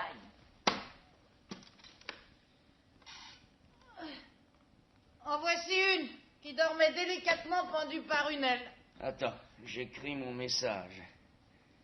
Voilà, donne-moi ta chauve-souris. Tiens-toi tranquille, petite sotte. À la patte. Parfait. Et maintenant, fourche vole, balai vole, l'un accorde l'autre cheveux. Par le chemin de la parole, porte ma lettre où je veux. L'un accorne l'autre cheveux. Quelle gentille missive ce doit être. Je la devine écrite de votre encre la plus vénéneuse. Où est-il? Où est-il? Tenez, votre prisonnier est libre, ils descendent. Les chiens. Nous sommes faits comme des rats. Misérable. Mon Gauvin, cet ignoble individu te laissait pourrir dans cette tourelle. Aurelius qui t'aimait a découvert avant nous et il a payé cher sa découverte. Oh, le bandit. Et il paiera cher d'avoir enlevé, séquestré et affamé le neveu du roi. Chevalier, votre oncle gardait auprès de lui un double de vous. Il l'aimait de tel amour qu'il pourrait bien perdre au change. On a osé jouer mon rôle auprès du roi. Et de telle sorte que je te détestais et que personne au château ne s'expliquait ta conduite. Oh, je tremble pour Blandine. De ce côté, Gauvin, je crois que vous n'avez rien à craindre. D'autres bizarreries vous attendent. Le personnage préférait l'office. Oh, je ne le voyais pas. Ma mère, Lancelot, oser mêler ma mère à cette mystification infernale, à cette machine de sorcellerie, à ce crime de lèse-majesté. Mais lâchez-moi, Galade, je vais... Ne me touchez pas. Le lâche a de la chance, je voulais le rouer de coups. Et il m'est impossible de porter la main sur lui. On a beau savoir que ce n'est pas elle, c'est plus fort que soi. Et je vivais parmi vous. On me volait mon bonheur, on me compromettait, on me déshonorait pendant que je crevais de désespoir dans ma tourelle. Alors je me vengerai. Calme-toi, c'est fini. Grâce à Aurelius et à Blanche Armure, car jamais je n'aurais trouvé sans eux cette effroyable cachette. Exige que Merlin nous débarrasse d'un simulacre dieu. Lancelot, faites quelque chose. Au nom de mon père, roi de Bretagne, j'exige. Exige? Savez-vous, mon jeune prince, dans quelle mesure toute cette mise en scène est désapprouvée ou approuvée par le roi? Vous osez! Il ose prétendre que le roi est son complice. Tout doux, messire Gauvin. Pourquoi pas l'instigateur de cette mascarade? Je ne me disculperai pas, j'attendrai qu'on me relève de mon silence. Vous voudriez laisser entendre que vous exécutez les ordres de votre maître. Je me refuse à le croire. Et vous prie de rendre instantanément à ce jeune démon sa forme primitive, si toutefois il en possède une. Bien parlé, Seigneur Galade. Oui, certes, j'ai une forme à moi, comme n'importe lequel d'entre vous, et je commence à trouver mauvais de ne plus jamais vivre dedans. Vous entendez, patron? Junifer! Suivez donc le conseil de ces honnêtes seigneurs au lieu de me lancer des regards de dingue. Soit. Je restituerai sa forme à mon domestique. Mais pour cela, il me faut... C'est hélas indispensable. Oh, peu de choses. Un simple morceau de craie. Tenez, messire Gauvin, dans votre poche. Comment diable ce morceau de craie se trouve-t-il dans ma poche? Donnez-le-moi. Halte, Gauvin. Monsieur l'aumônier, je m'excuse. C'est la seule chose qui me manquait. Et pourquoi parler? Chevalier, la fausse quête est finie. Grâce à cette craie, vous retournerez au château comme ces imposteurs en sont venus. Il vous manque l'essentiel. Quoi donc? La formule. Vous vous trompez, Merlin. Je n'ai pas encore reporté la fleur chez son maître. Rappelez-vous, J'entrais pour la prendre et trouvant votre attitude suspecte, je ne l'ai pas prise. Je l'ai laissée découverte sur la table. Je ne suis pas un enfant, je l'ai couverte, chevalier. Je regrette de vous contredire, Merlin. Je possède la formule et c'est vous-même qui leur donnerez le départ. Vous mentez! Galad, ne partez-vous pas avec nous? Je le voudrais, mais la magie me reste interdite. Nous sommes sans pouvoir l'un sur l'autre, mon destin l'exige. Lorsque la fleur vous aura donné le départ, j'arracherai une feuille, je répéterai mon ancienne phrase et je reporterai la caisse chez Baudemagu. Dans quel endroit du château nous déposera cette formule? Au pavillon de chasse! Au pavillon de chasse! On part de la salle de conseil et on arrive au pavillon de chasse! Jennifer, n'oublie pas que tu sers un maître plus fort que nous. Venez tous. Adieu, Merlin. À bientôt, chevalier Galahad. À bientôt. Crachez, crachez, ma petite chauve-souris vous précède et te prépare une belle réception, Lancelot. Vous vieillissez, patron. Si j'étais vous, je laisserais tomber l'affaire. Ces gens-là nous roulent. À nous deux, Jennifer. Vous y êtes? Écoutez! J'ai tracé le cercle. Bandez-vous les yeux. Est-ce qu'on s'enfonce dans la terre? Est-ce qu'on s'envole? Ni l'un ni l'autre, je crois. Tenez-vous immobile. Je commence. Vous entendrez d'abord le dialogue assez instructif, enregistré par la fleur qui parle. Où suis-je? Au bord du cercle, sous la logette. Vous tournez le dos à la fenêtre et à la table. Est-ce bien ainsi? C'est bien. Range la craie. Bande-toi les yeux. Je n'y vois plus goutte. Hop, Jennifer, sur mes épaules. À cheval, grimpe sur mes épaules. La caisse était ouverte, c'est toi le coupable. Qui veux-tu que ce soit d'autre? J'en suis sûr. Patron, m'accuser d'une chose pareille. Patron, tenez-moi fort. Mais David, nous allons traverser des lieux où il serait pas bon de faire la culbute. Sacré bavard, serre-lui. Tu devines ce qu'il en coûte de me trahir. Il nous en remonte. Soyez raisonnable, ne me faites pas de mal. Je ne suis pas de force, moi. Sauf qui peut quand le bateau coule. C'est pour votre bien que je parle. C'est pour mon bien que tu as ouvert la caisse, pour mon bien que tu as oublié la craie, pour mon bien que tu as dévoilé l'endroit du retour. Oui, pour qu'il s'en aille et vous oblige à plier bagage. Je ne donnerai pas un sou de votre peau. Changez d'air, emmenez-moi. Retournons chez Morgane, ma marraine. Elle m'a promis une chatte blanche pas plus grosse qu'une noix. J'aurai ma chatte blanche. Patron, ne retournez pas chez Artus. Assez. Écoute. 2 et 2 ne font plus 4. Tous les murs peuvent s'abattre. Chiffre délivré, nous deux. 1, 2, 3, 5, 6, 7, 2. Par le sec et par l'étanche, à cheval sur l'inconnu. Ils sont loin, tu peux te féliciter de ton œuvre. Voilà ma récompense pour t'avoir sauvé des griffes de Klingsor. Je te rendrai à Klingsor, je l'aiderai à te mettre en bouteille. Enfermez votre factotum, votre esclave, votre fils. Les chevaux. Quoi, les chevaux? Galahad, en prenant le sien, il a lâché les autres. C'était notre unique ressource, la seule manière d'arriver à temps. Pour apprendre qu'on nous chasse. Ou qu'on chasse la reine. Que faire? Alors, Oust, fais-moi le plaisir de courir après les chevaux et de m'en rattraper 2. Nous n'avons pas le choix. Courir après les chevaux? Vous n'y allez pas de main morte. Il faudrait d'abord m'enlever mes fausses jupes et me rendre mes jambes de 15 ans. Ne me casse plus les oreilles avec tes jupes. Je te rendrai tes jambes à condition que tu rattrapes les chevaux. Patron, je vous le jure. Mais tu ne mérites guère que je m'occupe encore de toi. Et qui ramènerait les chevaux? Prends garde. Oh, je n'ai rien dit. Je serai sage. Là, vous voyez, sage comme une image. Oh, changez-moi en Jennifer. Et je vous ramène 2 chevaux. Allons, ne traînons pas. Approche de chaise. L'une contre l'autre. Pas comme ça, imbécile, comme ça. Là, couche-toi dessus. Non, à plat ventre. Soyez pas brutal. Il est nécessaire que je t'attache. On dirait que vous me mettez à l'approche pour me manger. Encore un nœud? Vous me coupez les chevilles. Voilà une cérémonie. Aïe! Reste tranquille. Veux-tu partir d'ici, oui ou non? Oh, Dieu sait de quoi vous êtes capable. Vous n'allez pas me changer en cheval? Oh, quelle idée. Patron, je n'ai rien dit. Au contraire, voilà la première parole sensée que tu prononces. Pitié, grâce. À quoi un cheval vous servirait-il au premier étage? Un sorcier point d'étage, il ne fallait pas me trahir. Non, je ne recommencerai plus. Je vous obéirai. Je vous suivrai partout. Ah! Vous m'écrasez. Il m'écrase. Ah, comment n'y ai-je pas pensé plus tôt? Comment n'y ai-je pas pensé plus Sale tôt? bête, charogne, vieux bouc, vieux basilic, cochon. 5 et 5 ne font plus 10. Au nom du singe et du fils, au nom de la salamandre, par la flamme et par la cendre, en amont et en aval, que la reine soit cheval, que la reine soit cheval, que la reine soit cheval, que la reine soit cheval, que la reine soit cheval, que la reine soit cheval, que la reine soit cheval, que la reine soit cheval, que la reine soit cheval.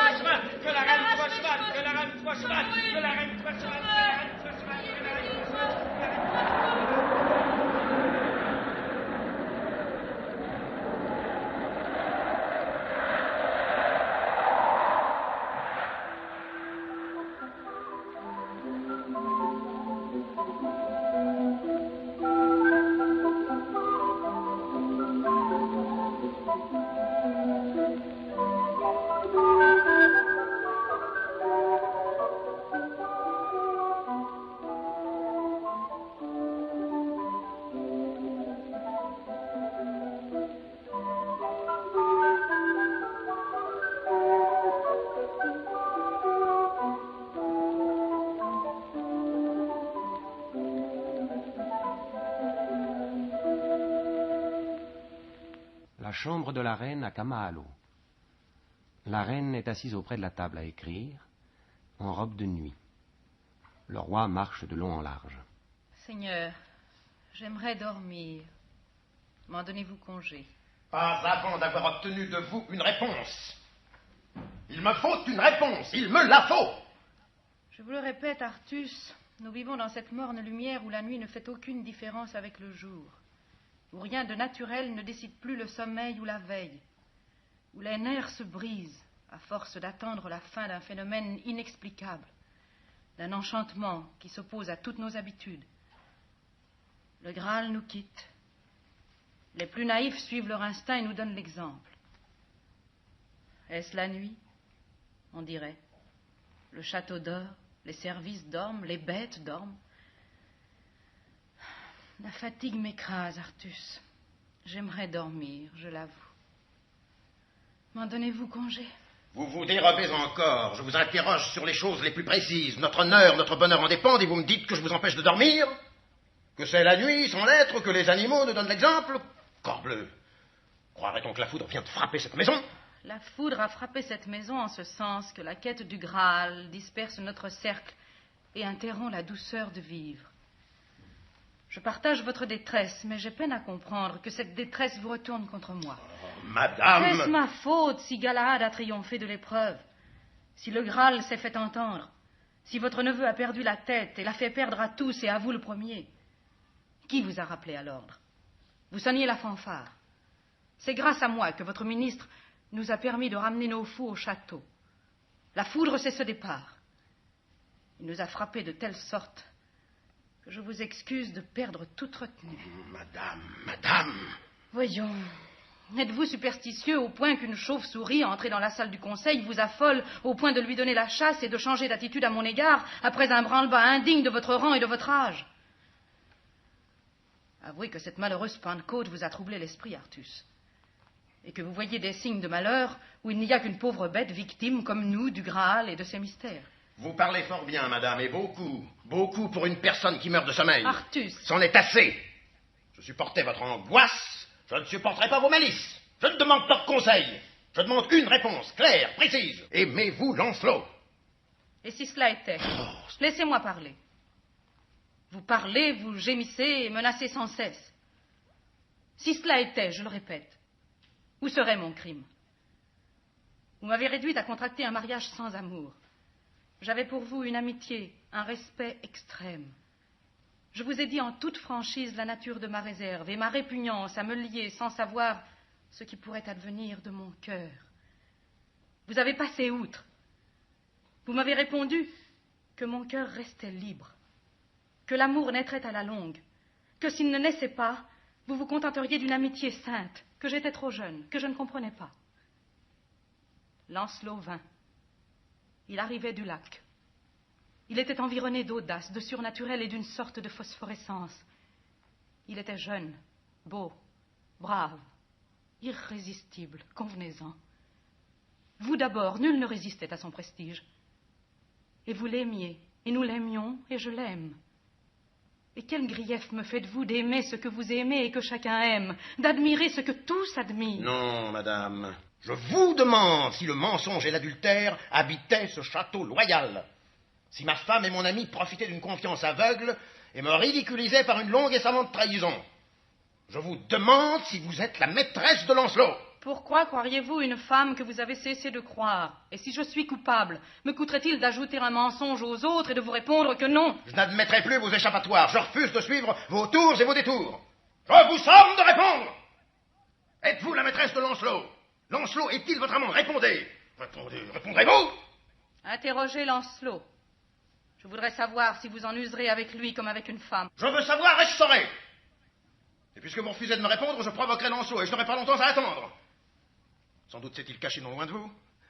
Il attendait le moment de revenir profiter de ce fameux sommeil qui vous accable et d'un sommeil de confiance où il a su me mettre pour me voler, peut-être depuis 17 ans. Que me reste-t-il de cœur pur? Et pourquoi n'apprendrais-je pas que Blandine, que c'est Gramort, et Gauvin? Gauvin serait-il complice? Le bel oncle n'est pas là, venez, le bel oncle est sorti, gare, le bel oncle arrive. Non. Je ne veux pas. C'est trop, je souffre trop, les monstres. Les monstres. Vous devenez fou. Le traître. Il va venir, je le sens, j'en suis sûr. Je sais qu'il se cache et que vous méditez quelque signal. Lancelot est avec les autres à l'étape du Château Noir. Vous le savez fort bien, et qu'ils reviendront tous ensemble. Vous devenez fou. Et si je ripostais aux ruses par la ruse, aux traîtrises par la traîtrise, et si je vous dictais une lettre disant « Lancelot monte à ma chambre, je serai seul, approche du lit et répète 3 fois Guenièvre, mon amour », et si je vous demandais de clouer cette lettre sur la porte du vestibule, et si je couchais à votre place, et si je recevais Lancelot... Soit. J'écrirai cette lettre. Je la clouerai à la porte du vestibule et vous cède ma chambre. Je l'échange contre la vôtre. Lancelot est au Château Noir, quêtant la grande aventure. Ce que je voudrais, c'est dormir. J'ai bien sommeil. En prenant les choses à la légère, vous vous dites que j'abandonnerai mon projet, que je le trouverai inepte. C'est ce qui vous trompe. Écrivez. Comme il vous plaira, pourvu que la lettre soit courte et que les valets n'en prennent pas connaissance au réveil. Si vous êtes innocente, ne craignez rien pour votre honneur. Lancelot trouvera cette lettre ou je l'enlèverai moi-même. Je dicte. Lancelot monte à ma chambre.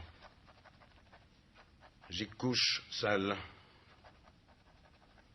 Ouvre sans bruit. Entre. Approche du lit et prononce 3 fois à voix basse « Guenièvre, mon amour ». Je signe. C'est un piège fort adroit. Il n'en coûte rien d'essayer un piège. Si l'animal se laisse prendre, le piège est bon. Pauvre Lancelot. Raillez, madame, je n'écoute plus. J'écouterai l'instinct qui me guide. Si l'effet long, peu gênerait Lancelot d'embrouiller le fil et de continuer la comédie.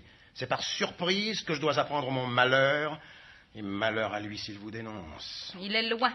Je le lui souhaite. Aurais-je congé de dormir après avoir cloué votre parchemin? Allez, madame. Guenièvre. Sire. Encore une fois. Une dernière fois. Refuserez-vous de me répondre? Refuserez-vous une réponse claire, précise, une réponse qui vous disculpe? Je vous croirai, Guenièvre. Je vous croirai sur parole, je vous le promets. Inutile. Les choses ne peuvent plus s'arranger entre nous. Vous pouvez être fier de votre travail. Je n'ai rien à répondre. Mais tant pis pour vous, je briserai votre résistance. Vous essayez de me tenir tête. Vous me croyez vieux et faible, vous me méprisez, vous insultez le roi. J'aurai raison de votre entêtement abominable. Je briserai votre résistance, je la briserai, je vous briserai. Qu'y a-t-il?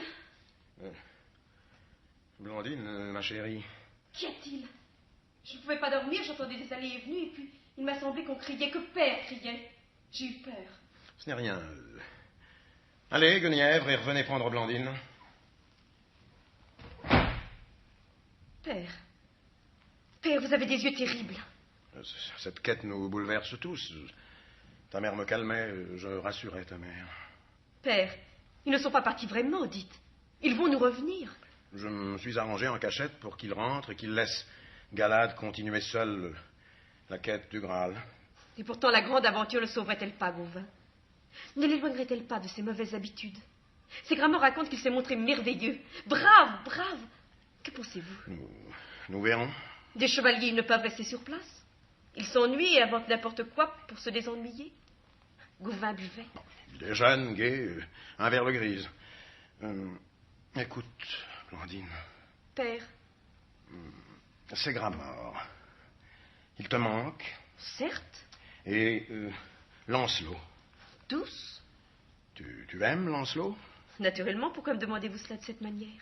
Et lui, Lancelot, t'aime-t-il? Te le dit-il? Mais oui. Te le dit-il beaucoup? Enfin, qui crois-tu qu'il aime le mieux de toi ou de Ségramor? Il m'a semblé parfois qu'il préférait Ségramor. Tu n'as pas remarqué une préférence? Ma foi, non. Et toi? Il ne t'a pas dit qu'il te préférait, Ségramor, que tu étais sa petite fille? Qu'il t'aimait mieux que Ségramor? Il ne t'a pas demandé si tu l'aimais plus que moi? Père! Montre-moi tes yeux. Tes yeux. Ils ressemblent aux miens. N'est-ce pas que nos yeux se ressemblent? Tout le monde le trouve. Et Ségramor, il a mes gestes. Tu ne trouves pas qu'il a mes gestes, ma démarche, qu'il a ma démarche? Mais montre-moi tes yeux! Père! Père, lâchez-moi, vous me faites peur! Artus, vous perdez le sens. Mère! Là, ne crains rien. je vais coucher dans ta chambre. Vrai? Nous allons dormir toutes les deux. Va, je t'accompagne. Ton père couchera ici dans ma chambre et je coucherai dans la tienne. Bien, ma mère. Vous avez obéi? J'ai placé votre absurde lettre, mais je vous défends d'effrayer Blandine. Elle n'est déjà que trop nerveuse à cause de Gauvin. Bonsoir. Je vous cède la place. Faites ce que bon vous semble. Et ne troublez plus une petite fille avec les fantômes de votre imagination. Seigneur, donnez-moi la force. Seigneur, faites que je trouve la force. Seigneur, ne m'abandonnez pas. Ma souffrance dépasse les limites. Je les aimais, je les cajolais, je les croyais. Menteurs ignobles. Je saurai tout. À cette faiblesse, à quoi sert d'être bon? Je la frapperai, je la traînerai par terre, je la forcerai, chienne. Oh, qu'on a la vie dure. Je suis coupé en deux comme une guêpe et je vis. Voici Lancelot. J'avais raison. Je vais l'attendre dans l'alcôve. Faites qu'il n'entende pas les coups frappés par mon cœur. Artus pénètre dans l'alcôve et en referme les rideaux.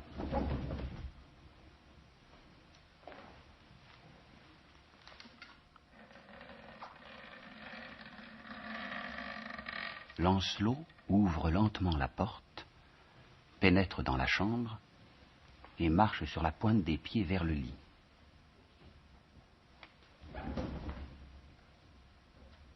Guenièvre, mon amour. Guenièvre, mon amour. Guenièvre, mon amour. Oui. Guenièvre, comment savais-tu? Tiens, c'est moi. C'est Artus qui te frappe. Tiens, autant un coup. Vous, vos sires, ami loyal. pardonnez-moi, comme je vous pardonne.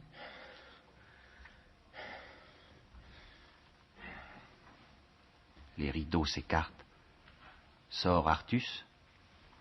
Il regarde sa main droite et avance comme hébété de meurtre vers l'intérieur de la chambre. Je l'ai tué. Rien ne bouge. Lancelot. Lancelot. Lancelot. Est-ce un rêve? Un rêve épouvantable.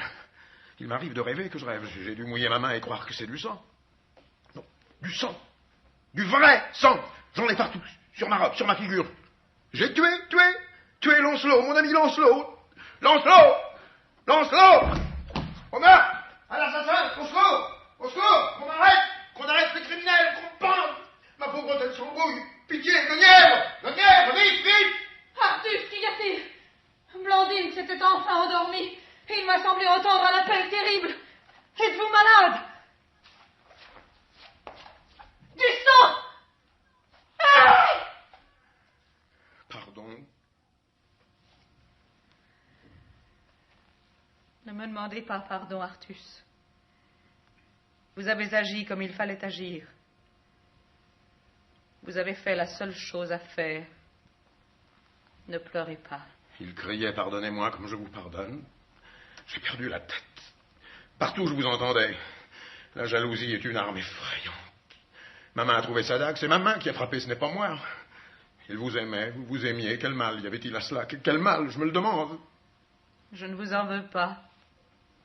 Voyez, je suis très calme. Je ne savais pas qu'il devait revenir. J'ai cloué la lettre sans aucune crainte, je vous le jure.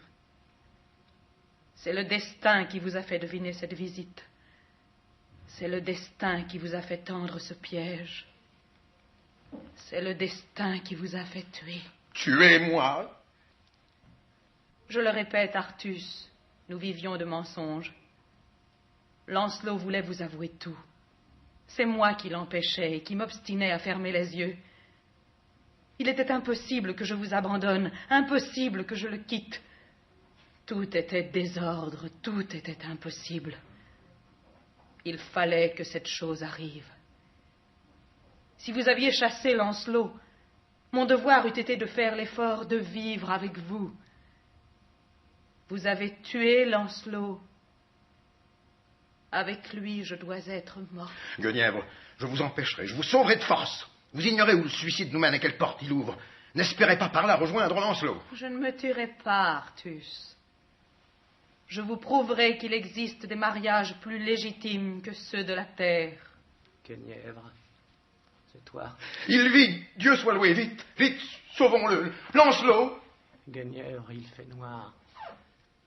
Où es-tu? Je viens. Vous ne me laisserez pas seul. Où Lancelot me conduit, nous vous entourerons d'une amitié plus subtile que le mensonge. Croyez-vous que je veuille abandonner Blandine et ses Gramorres? Restez où vous êtes, Artus. Obéissez et contemplez un merveilleux spectacle. Le Graal était faux et l'amour me quitte. Je meurs. Bretagne. Lancelot du lac, du lac, du lac, du lac, du lac, du lac, du lac, du lac. Artus, je dois mourir pour que le Graal revienne. C'est facile.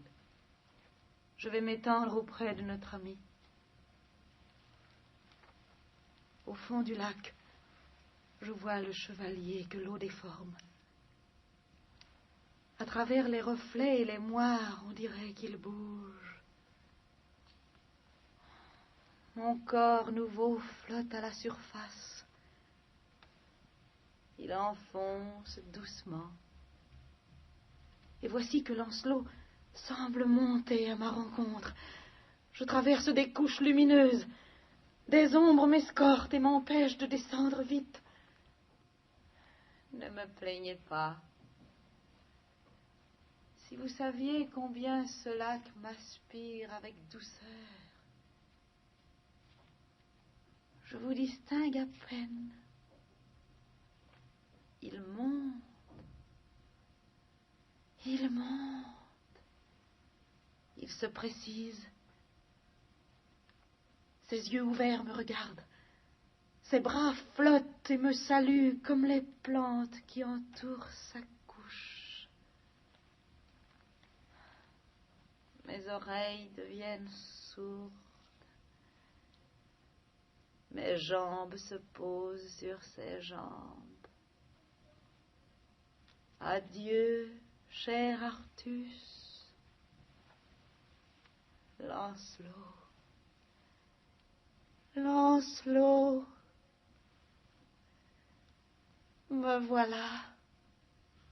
Mes enfants, mon ami, ma femme, je vous libérerai, je vous unirai, je vous bénirai. Trop tard. Qui ose? Entre, ces Gramorres. Toi, c'est Gramorre, ici? Mon père, vous ignorez donc tout. Une nouvelle inouïe, inimaginable. Je croyais que Lancelot vous avait prévenu. Où est ma mère? Je me réveille en sursaut, je cherche ma mère et trouve ces Gramorres. Jugez de ma surprise. Lancelot devait nous servir d'éclaireur, d'avant-garde. Ne le voyant pas revenir au pavillon de chasse, je dis à Gauvin... À Gauvin? Mais laisse, il raconte mal. La joie lui brouille les idées. Oui, mon père Gauvin, le vrai Gauvin, le seul. Figurez-vous, mon père, que Gauvin n'était pas Gauvin, mais un apprenti sorcier qui prenait sa forme. Le vrai, le nôtre, le fiancé de Blandine. Je mourrai de faim dans une oubliette du Château Noir. Oui, le Château Noir appartenait à l'enchanteur Merlin. Votre Merlin, le maître du faux Gauvin qui nous dupait tous à votre barbe et qui nous faisait prendre ses maléfices pour les maléfices du Graal. Père, avais-je raison de me méfier de votre ministre? Il ruinait la Bretagne, notre château, et profitait du Graal pour nous dresser les uns contre les autres. La pauvre mère rira bien d'apprendre qu'elle était la deuxième incarnation de l'apprenti sorcier. Le chevalier Lancelot la croyait possédée du diable. Pauvre père, nous lui racontons pêle-mêle et à toute vitesse la plus folle des aventures. Et ce n'est pas tout. Nous avons voyagé par sorcellerie et par enchantement, grâce à la fleur qui parle. Le pauvre Gauvin est à moitié mort de gêne. Pour l'heure, il se disculpe auprès du petit monde qui ne comprend pas un traître mot à ses histoires. Vous le connaissez, il n'ose pas paraître au château. Père, vous ne riez pas, vous êtes fâché. Mais pourquoi ne partagez-vous pas notre bonheur? La quête est remise.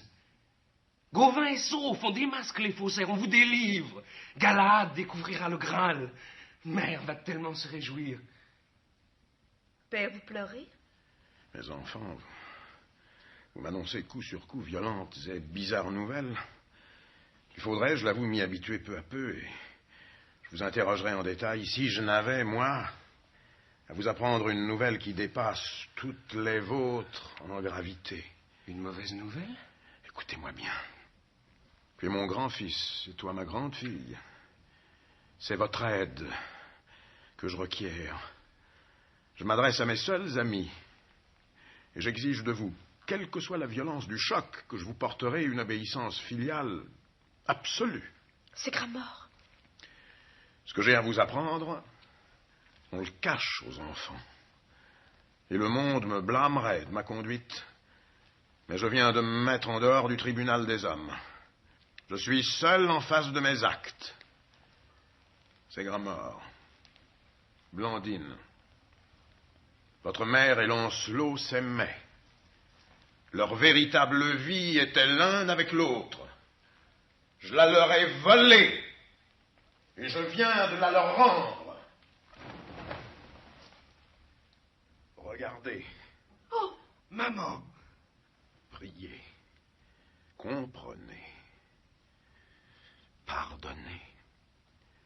Je vous enferme afin que nul ne vous dérange. J'exige que ce jour soit jour de fête. Je dois rendre compte de mes actes. Tous doivent adorer la chapelle ardente des nouveaux époux. Chevalier, que faites-vous là? Beau sire, pardon, excuse, j'ai failli perdre l'équilibre et vous entraîner dans ma chute. Que faisiez-vous là? J'écoutais, c'est-à-dire Vous écoutez aux portes? Non, pas précisément, enfin, vous comprenez, bel oncle, beau sire, ouais, avais-je la tête. J'écoutais, enfin, j'essayais de me rendre compte de l'extérieur si à l'intérieur la place était libre. Libre? Oui, si vous étiez seul. Or, comme je vous entendais que c'est la chambre de la reine, enfin quoi, vous comprenez?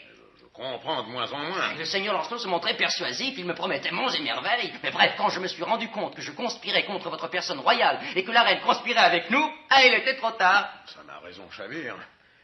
Seigneur, venez à notre aide. Seigneur, protégez-moi contre le démon. Rendez-moi sourd aux artificieux. Confinez-moi dans le remords et dans la justice. Écoutez-moi, que diable! Il me faut vous apprendre que je vous ai trompé et que je m'en accuse. Et que j'étais de mèche avec Lancelot et que Lancelot redoutait la loyauté, la clairvoyance, la franchise de votre ministre Merlin. Et que tout était une frime, le fauteuil, la quête, le Graal. Et que Lancelot me soufflait mes paroles et mes actes et que je regrette. Et que j'étais embarqué de force dans un complot. Mais bonté divine, on dirait qu'il ne m'écoute même pas. Mais m'entendez-vous, Sir Artus? Autant haranguer une statue. Ma foi, tant pis, s'il se bouche les oreilles, juste de la salive en pure perte. Les trompettes, c'est le bouquet. Chacun pour soi, son petit feu. Voilà, Jennifer. Je vais t'apprendre à te moquer de moi. Et tiens,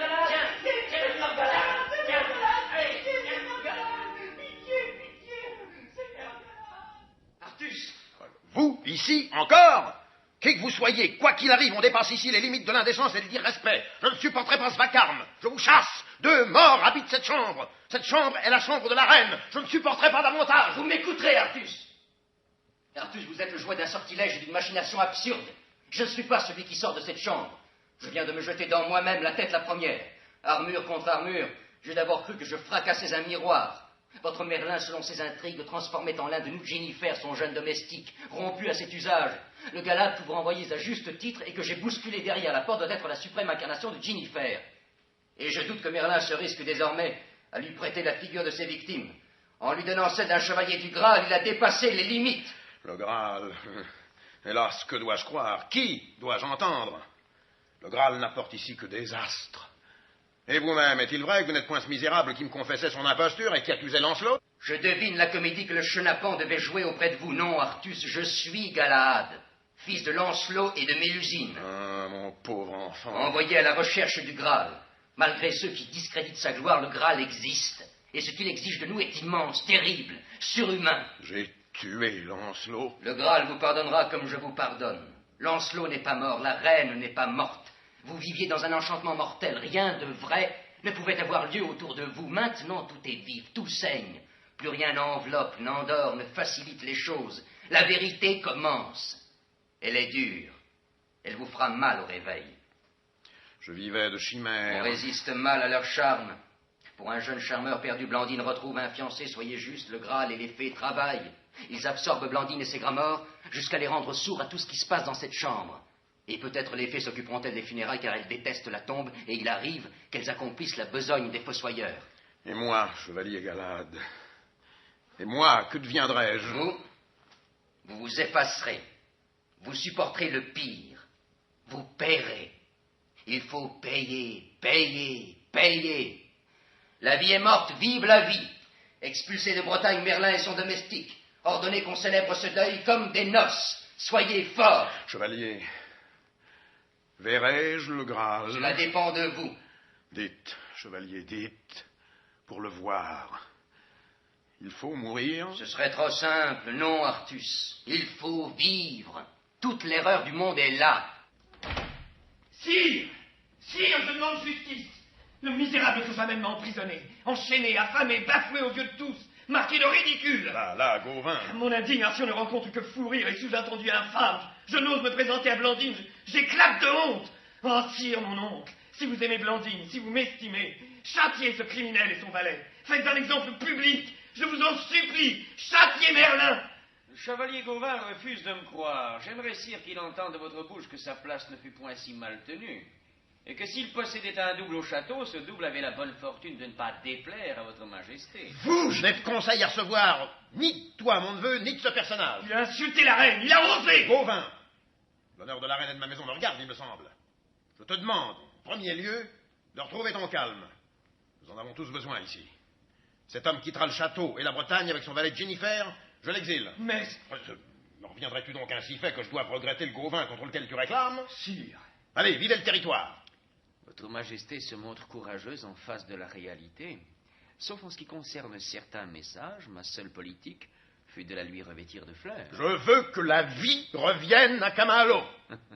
Sire, elle commence bien. J'aime mieux de vraies morts qu'une fausse vie. Bravo, voilà du vrai sublime. L'enchantement cesse. Il me reste de souhaiter à votre reine que le désenchantement ne soit pas trop dur. Jennifer, je t'appelle. Inutile de prolonger la comédie. Vous vous trompez, Merlin. Je suis le vrai Galad. Il est un temps pour moquer les autres et un temps pour que les autres se moquent de vous.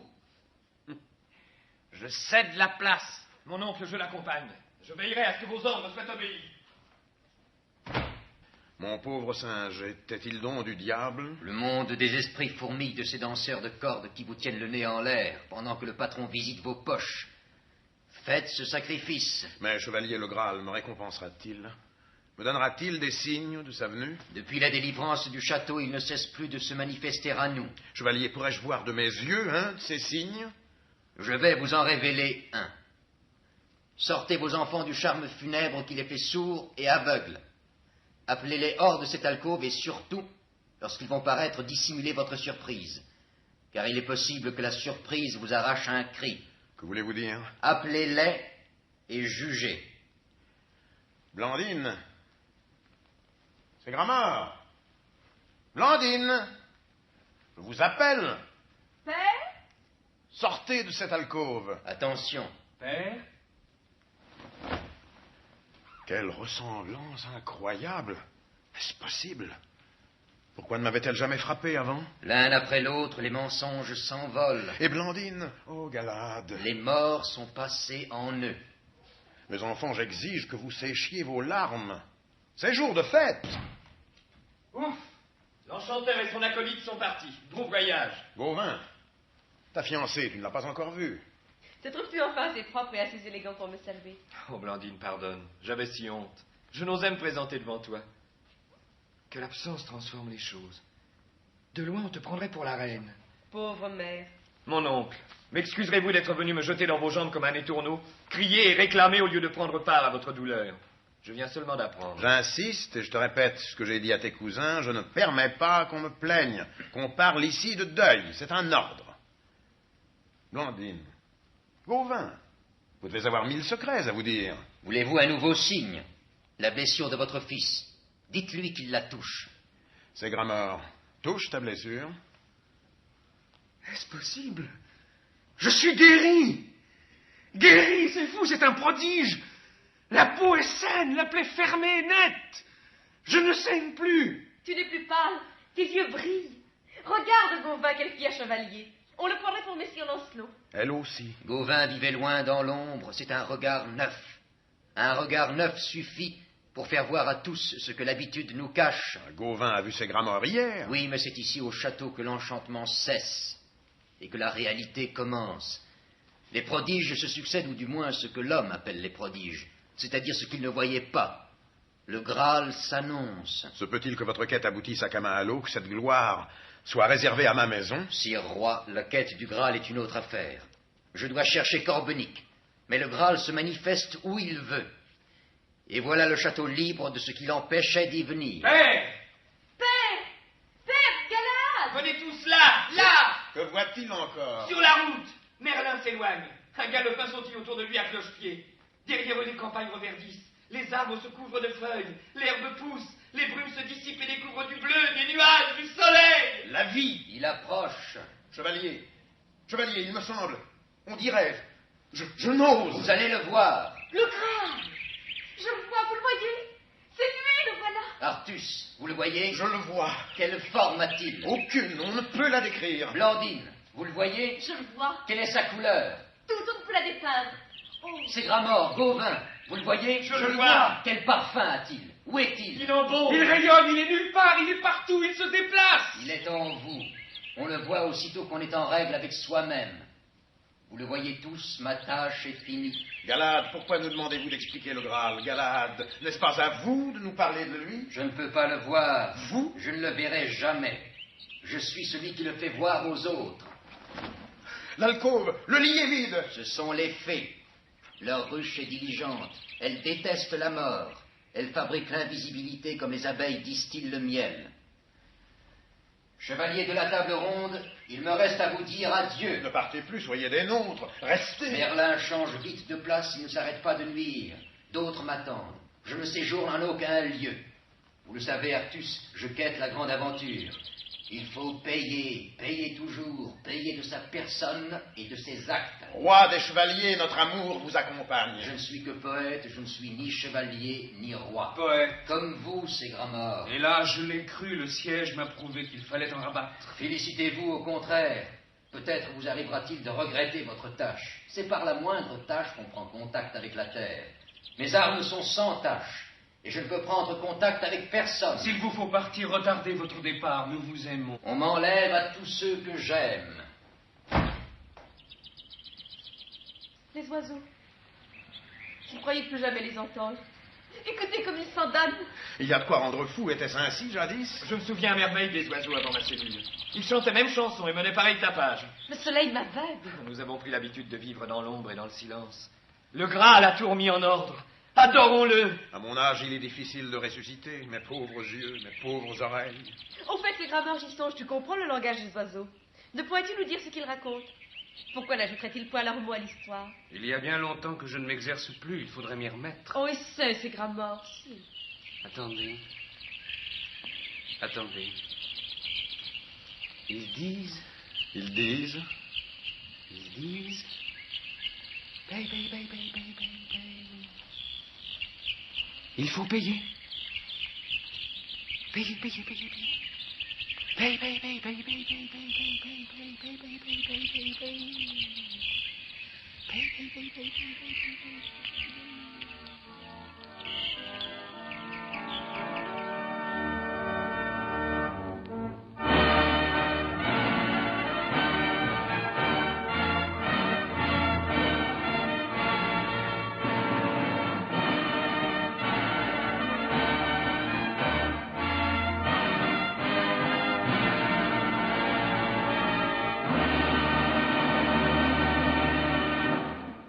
Dans le cycle des émissions consacrées au théâtre de Jean Cocteau, la radiodiffusion française vous a présenté Les Chevaliers de la Table Ronde, pièce en 3 actes. Personnages: Artus, roi de Bretagne, Samson Facilbert, Merlin l'Enchanteur, Michel d'Itold, Lancelot du Lac, Paul Bernard, Galahad, dit Blancharmure, et le faux Galahad, Pierre Vanek. Gauvin et le faux Gauvin, Robert Hirsch, sociétaire de la Comédie Française. Ségramort, Jean Topard. Guenièvre, reine de Bretagne, et la fausse reine, Germaine Montero. Blandine, Blanchette Brunois. La fleur qui parle, Georges Sellier. Les voix des fées, Inès de Nazaris, Liliane Carole. Récitant, Bernard Bimont. Prise de son, Jean Jusforgue. Assistant Roger Pilaudin. Direction artistique Henri Soubéran.